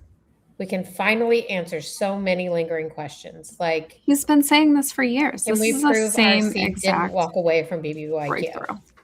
Why is he listed as a co-debtor? Because he has litigation. Because of the lawsuits. Already told him this. And separately a creditor. Why was JPM rushing to declare the company insolvent? Because they were. How do I know he didn't? It was in the credit agreement. You don't know that. Fighting about somebody stealing your completely inaccurate and stupid DD. It's so funny. Is so funny. Publicly spoke out against criminal short sellers. Wait, didn't Ryan Cohen say just like go ahead and short it if you want to? CEO of the PP show, the greatest show in the world. Okay. Also, Pulte's never been the CEO of jack shit. Like what? And he's not the director. This is dumb on so many levels. He's the acting director of national intelligence. Like, let's be very clear about what that means. He has not been nominated or confirmed for that position. I mean, who else publicly spoke out about criminal short sellers? I don't know, the DOJ, the SEC. I mean, what about all of the CEO block people? And I mean, like, there's so many. All of them, they scam artists, disappeared. actual scam artists. So stupid.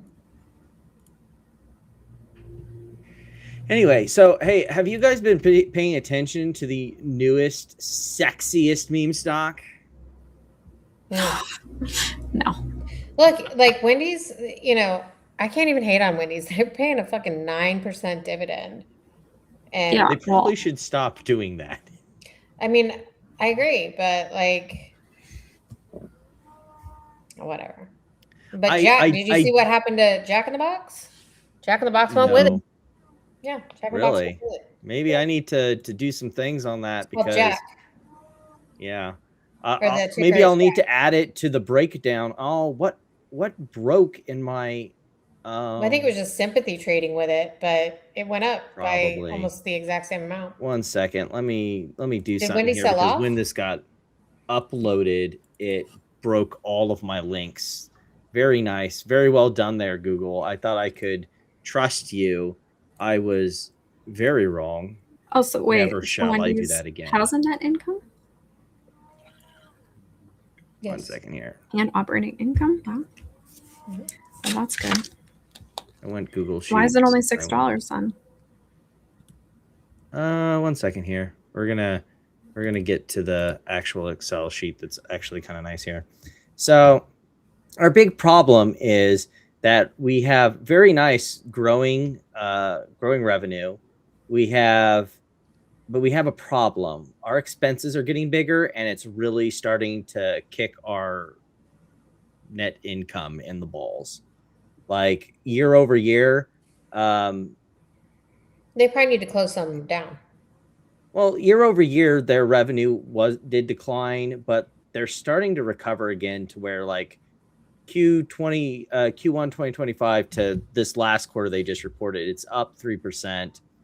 But again, they're having massive problems with cost of goods, and depreciation and amortization for some reason is up 11%, which is kind of crazy. I was talking briefly with Running with Bears about that, and he's like, you might want to check into that one. Did they change how they're determining it? Like the length period for the depreciation?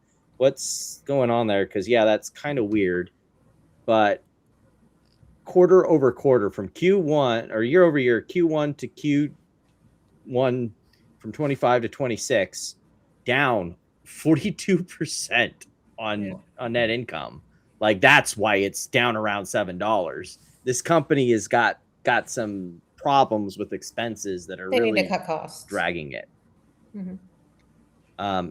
If projections hold out based on that quarter, which is again being really kind of bad, like the drop off is bad, but like making projections based on one quarter is kind of not great. But this is compared to some of the other companies. I don't have Jack in the Box here, unfortunately, but you can sort of line it up. I mean, this is a company that has year-over-year revenue growth that's down and earnings that's down, and then you got McDonald's here, Yum Brands, which includes places like Pizza Hut, restaurant brands that's like your Burger Kings, Yum, China. Then you got Domino's over here, and then my poor Papa John's. Please get bought out.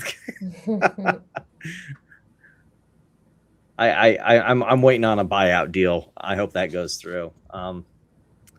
But yeah, compared to some of its its competitors, it's not doing great, and that's why it's down as far as it is. But it's definitely not your standard meme stock. Looking at the financials and as they break down and like everything else. So call that a pleasant surprise, I guess. We did have a lot of other people with comments on the whole thing. One second here. I don't actually care about that one. We had some people also doing silly things. One second here. Let me. How about this? Yes, this.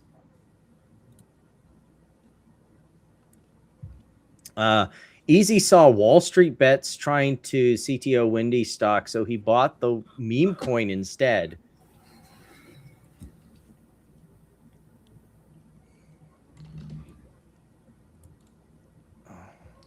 Yeah, here's the post. This was it. This is actually a funny post. Like, you can't let this is a Wendy's meme die. This is literally the post. Just we need to save Wendy's. My fellow regards, we need to save Wendy's before it's too late. Yeah. It says before we're all out of a job. Yeah, because and I've said this before. You can find this it. This is the full post. Like, man, and all they want to do is just CTO Wendy's. And Wendy's is up 20%. Yeah, it got ridiculous during the week. I think it was up 71. Did it go back down? Oh yeah. There's got to be a meme coin for it. I'm sure. Oh yeah. No. Wow, almost a mil market cap. Damn, this thing went to 1.4. Honestly, I'm just gonna buy. I think these sons of bitches do it.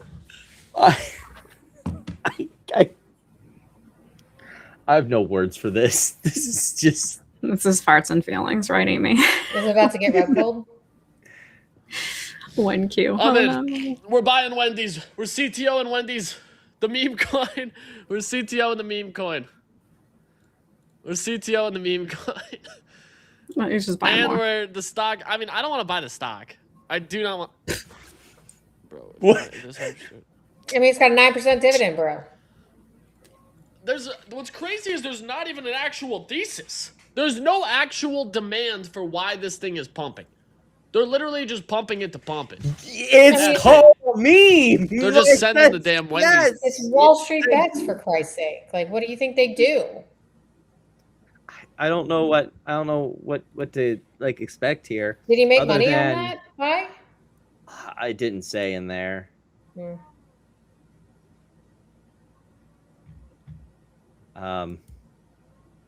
Then of course we got this. Genius behind the Baconator, WEM is up 32%. And you might be thinking, Matt, what's going on with Wendy's? I need to know. Well, it's a Reddit Wall Street Bets squeeze play. And I know recently we've been bagging on AMC because there's some of the dumbest people on this planet. Wall Street Bets understands they're in the troll. They are smart people cosplaying as dumb people just to be degenerate with their money. Well, does it really matter? Is there a difference between being intentionally dumb and being willfully dumb? Yes. I don't see the difference if you both lose your money. Those folks make money because they know when to sell. They're not holding for not all of them $72 like AMC people do. Have you seen some of the Wall Street Bets loss for? And when they're done, they're done. They move on. They don't get stuck in their bags. I just failed to see the difference because I don't know if you've seen some Wall Street Bets loss porn. Like, yeah, no, I'm not saying they all gamblers is but still they an are, idiocy. but they are gamblers. Like it's the ones that get in too late and they buy at the top. Like those people probably still lose money, but the ones who get in from the beginning, they make money. Baggy Travis time. Are you ready? Oh God, which one? You probably bought it at the top. AMC Baggy Travis. Okay, because it could be either. All right, what's going on, folks? So I'm just going to be going over Wendy's really quick. There right now, this is the biggest thing on the news right now. As you can see, I think is a distraction from AMC right now in particular because they see AMC going up and now they're trying to fucking distract everybody. So in today's market update, we're talking about Wendy's real quick. It was before Adam Aaron got out the dilution guns. Started sniping people. Well, it did go up from less than $1, right? Right. Then they closed the 100. Yeah, and then it went down. Yeah. Yeah, they. And then immediately did a 200 million share offering. Mm-hmm. And we'll go back to EMC. But you can see here that right now the news comes out really quick that Wall Street Bets is somehow very into Wendy's right now. Okay, first of all, Wall Street Bets, they were taken over by Ken Griffin. Oh my God. And basically compromised back in 2021. After 5 years, nobody, really gets on the Wall Street Bets Reddit. Okay. Oh, but they do. Okay. Like I had this discussion during the Wednesday live stream. There are millions of people that have joined Wall Street Bets, and they have an active user base that is active posting or commenting somewhere between tens of thousands and 100,000. Meanwhile, if you go to the AMC subreddit, they have maybe 50,000 subs and activity somewhere between 1 and 5,000. Get the fuck out of here. If you think like we literally just watched them pump Wendy's, like if you think that they can't do the things that they used to do, you're wrong. Maybe not to the level of GameStop, but they, I mean, like they do move markets. Period. And Wendy's isn't some illiquid shitco. Like right. Yeah, Wendy's not happening. A lot to move it 30%. Yeah, Wendy's isn't going anywhere. Like I've been I traveled a bunch in June, and like they're in airports. They're everywhere. Like I don't think Wendy's is going bankrupt. They do need to cut some expenses and make some changes, but I don't think they're going bankrupt. Yeah, but like you can't honestly sit here and say that they don't have the power to influence, because they clearly do. Yeah. So that's how you and can not tell just Wendy's. Like I said, it sent Jack up like almost the same amount, right? Trading in sympathy. On a sympathy play. Yes. Boomers that are basically trying to get people to jump. Wait. Jump Did he just say Wall Street Bets is made up of a bunch of boomers? What boomer is going to Reddit? Sounds like somebody got banned from the Wall Street Bets Reddit. I bet. Oh. It's a trap, and I'll explain to you why. If you look here, just going straight to the quick facts here. Obviously, it's not the fundamental analysis that we're going to be going over on here. Obviously, right now, the fundamentals are starting to get weaker on this thing. But the main thing I'm looking at here, remember I told you about the trap. What does that say right there? Institutional ownership, 92%. Do all of you remember back in the day when institutional ownership used to mean it was a good squeeze play? That is what it means. Yes. You want high institutional ownership. Exactly. Because guess what? Like AMC has almost none. It's all mostly you retards, which is why it doesn't fucking move. Exactly. I think it's a double-edged sword personally, because those same institutional investors are going to be, liquid unloading. We're unloading at the top, like not. I know people who owned these stocks that unloaded a shit ton when this happened. last week. But yeah, and then sold options against the pump. Like that's how you play it. I was really tempted to do that. Yes. I unfortunately work a job now where I can't like be a degenerate day trader because I can't hover over. Well, that's not even degenerate day trade. These are people who have held this stuff for a long time while it's gone down. Then all of a sudden it gets this surge, right? So you sell your shares and then take if you want to short it, and you take you sell calls against the pump. Like that's not even degenerate. That's smart. Degenerate is buying the shit at the top and hoping that's going to go higher. But that means institutions own 92% of the float, the shares float, okay, of 169 million. So this is getting to a low float because it's 169 million. But look at the short float. It's right now they see that people are looking for short squeezes, right? So they see the short float at 30. Anybody that sees the short float at 30%, they're going to jump on it and be like, man, this shit's going to squeeze. All right. Which it kind of might will, but you got to remember there is an institutional ownership. Just because it has a 30% short interest doesn't mean it's going to squeeze. So that's a trap. Right. Like 30%. They can have a 30% short interest and not squeeze. Like right. it squeezed. I guess if you call it that, like it went up because Wall Street Bets moved it. Just power moved the volume. That's right. Okay. Anybody at least with this one, the people who stuck and Wall Street Bets was taking if they're bag holding Wendy's, at least they're going to get a good company that pays dividends. Well, yeah, you're going to at least get a 9% dividend. If you're stuck holding the bag, you can't say the same thing for AMC. That's for sure. Yeah. Over already. So this is just a hedge fund trap to get people to jump in. Obviously, you can see also the stock twits here. I love that's where we left off.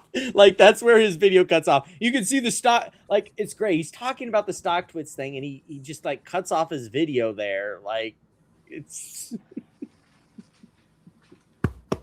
bravo. Before we leave the Wendy's thing, Kevin Malone, 11 million shares of Wendy's were shorted in the first 15 minutes of trading today, yet only 1,000 shares were available to borrow. Yeah, you're a broker, maybe. Yeah, exactly. And of course, using the IBKR data. How do you know someone's an idiot when they look at the IBKR data and assume that's all brokers? Classic moron.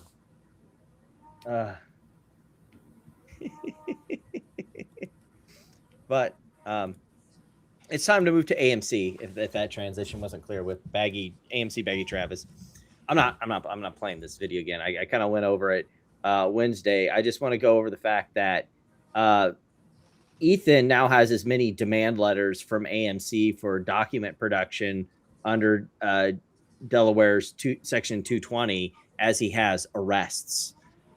He hit that milestone. Oh, what?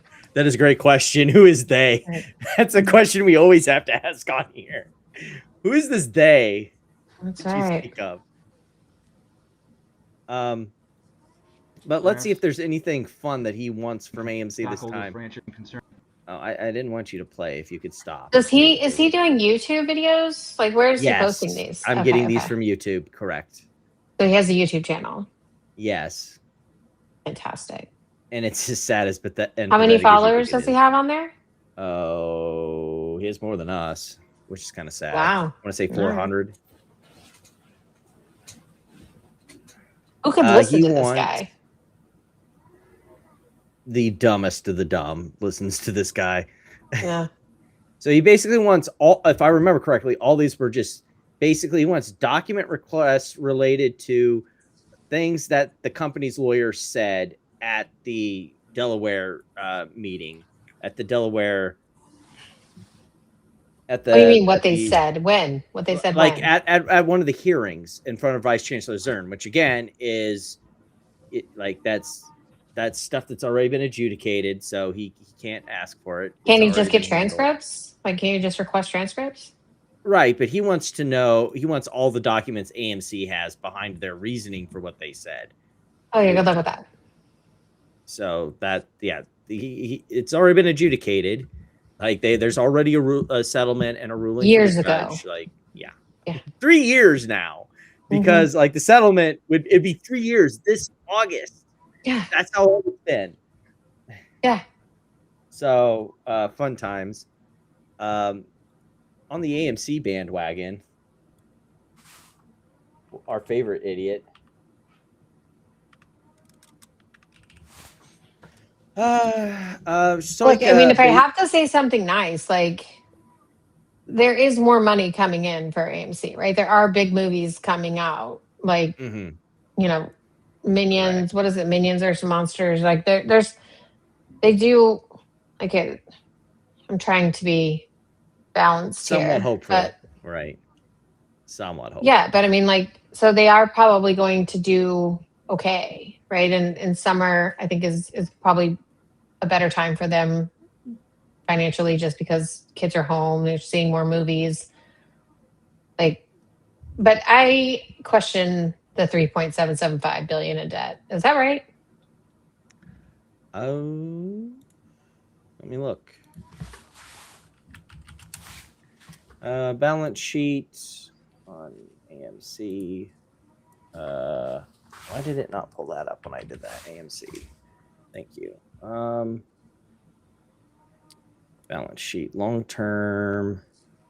So total debt is 4 billion flat, pretty much. Long term total debt 3.99 billion. It's a little off. All right. Well, then he's paid down quite a bit of it then. Right? Because wasn't it at, what was it at? Like 9? Sort of around that. Let me pull up the annual here. We'll go back. So total debt was at the peak right after COVID. It was at 5.5 billion. Oh, you know what I'm thinking about is the lease liabilities. Yes. I always have yes. that in. Yeah. Yeah. Well, some brokerages are smart enough to separate it. Some don't. Mhm. Kind of like Webull. Yeah, I always just look at the total, but yeah. Okay. All right. Let's see here. So since something big is coming from a merger acquisition new revenue. I mean, like that's not what's coming. They're still just trying to recover. Right, and that just kind of shows how levered up they were.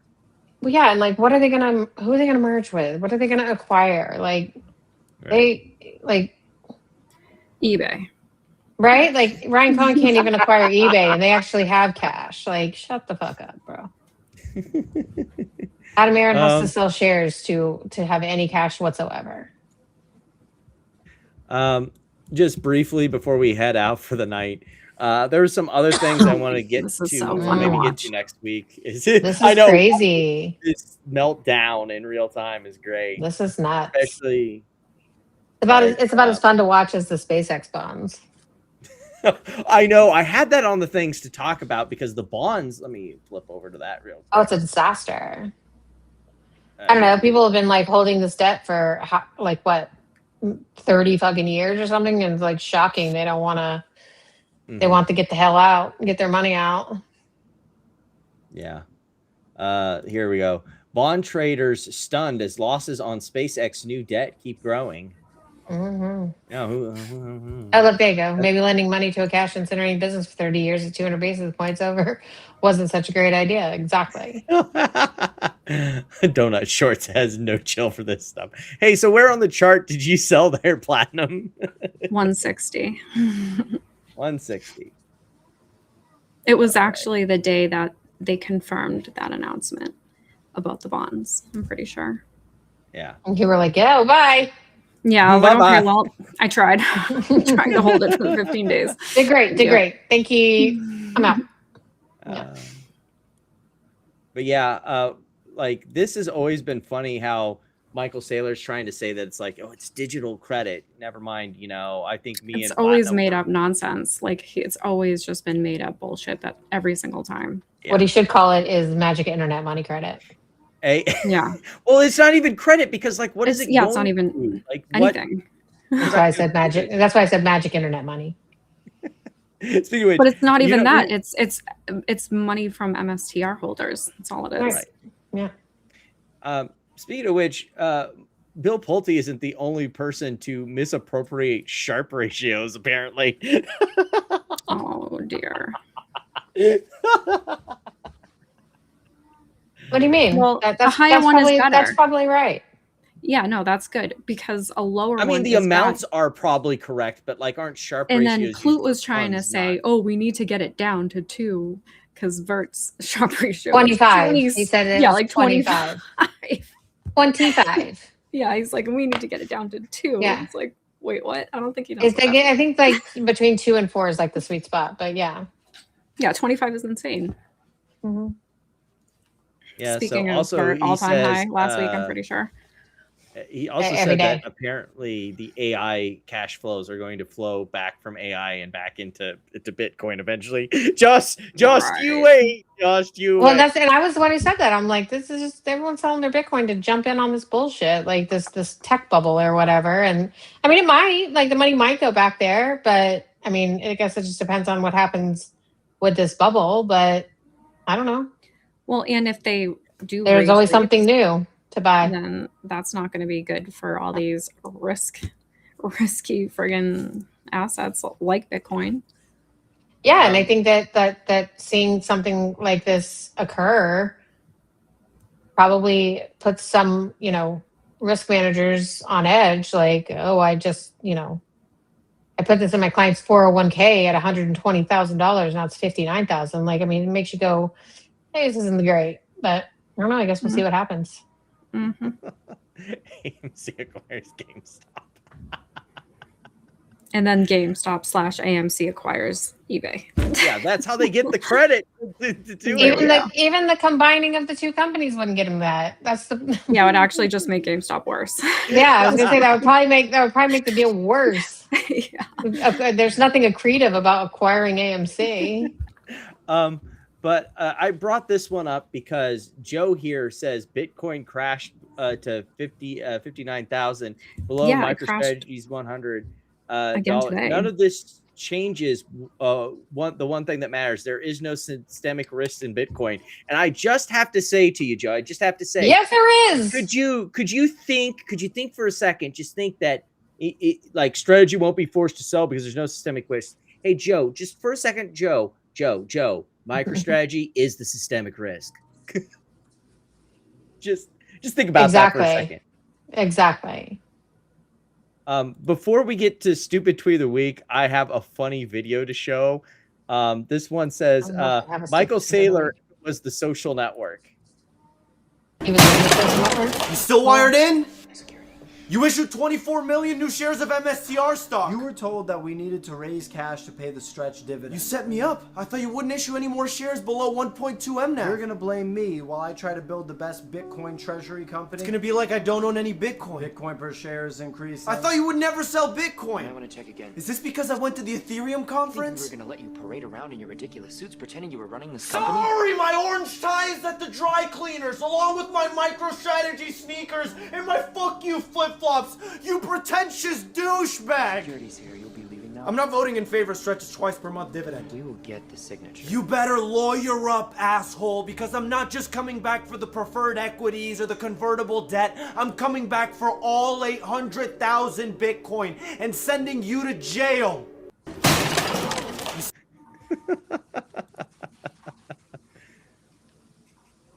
You better lawyer up. Well, considering that there's a law firm investigating him, maybe he should. Yeah, but I mean, everything that, like, it's all been out in the open. Like, people know what they're buying, Like, right. The whole point was, let me take people's money from buying shares and buy Bitcoin. That's it. That was the plan. Then let's create these other things that I have to pay out dividends to get more money to buy more Bitcoin. And then that's pumping the price of Bitcoin, and it works until it doesn't. Correct. It works until it doesn't. So do either one of you have a stupid tweet of the week to start us with? I have one. I might. Let me look.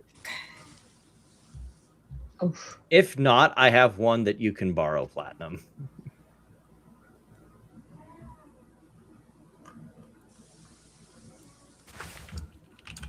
Look at my password. Hold on.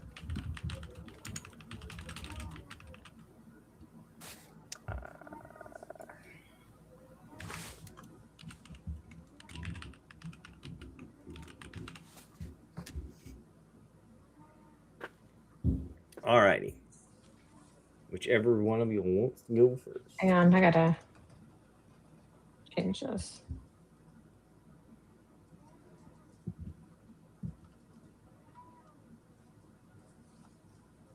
I'll go ahead and post mine. So this one is of our always winning.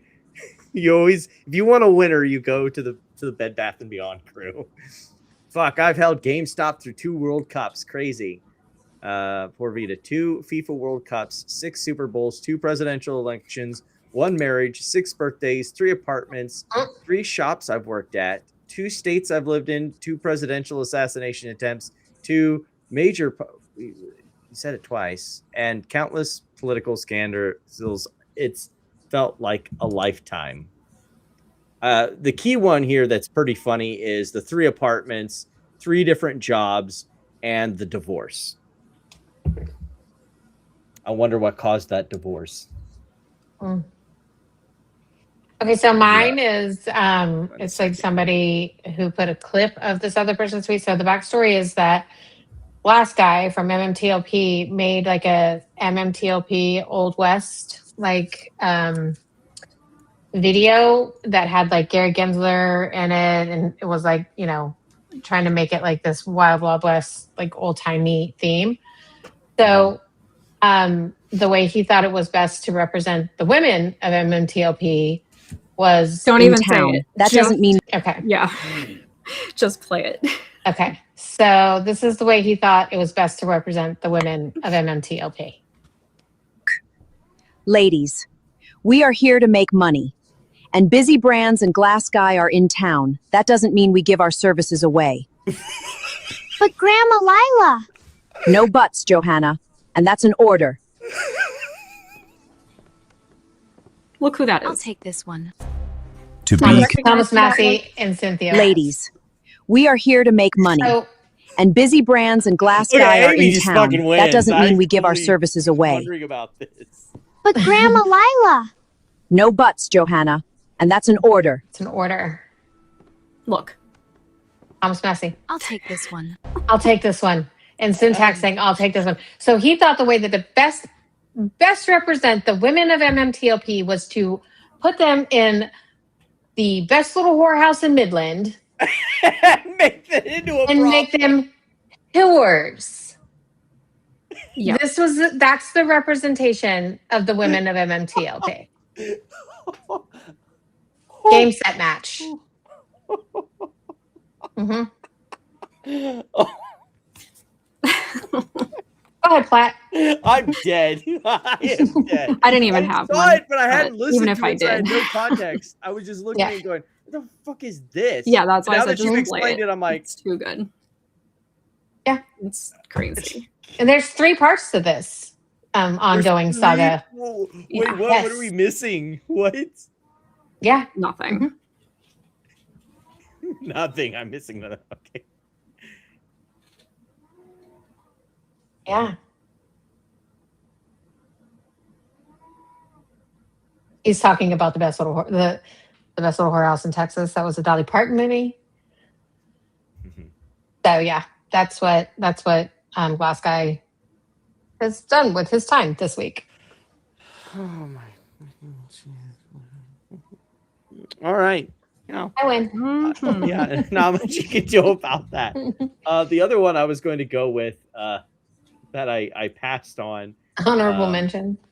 Yeah, honorable mention for this week was Grant Cardone saying, "How is STRK not a buy here?" Wow. It's never a buy, Grant Grifters. Cardone. How do the ladies make money? Services. Well, Services rendered. not in the stock market. Services purchased, not yet sold. Oh, well, they're giving it away for free in that video. So, Jesus. Well. Oh wow. That's going. Who wins? Short. Yeah, Amy. No kidding. Amy. I'm pretty sure. Like I would.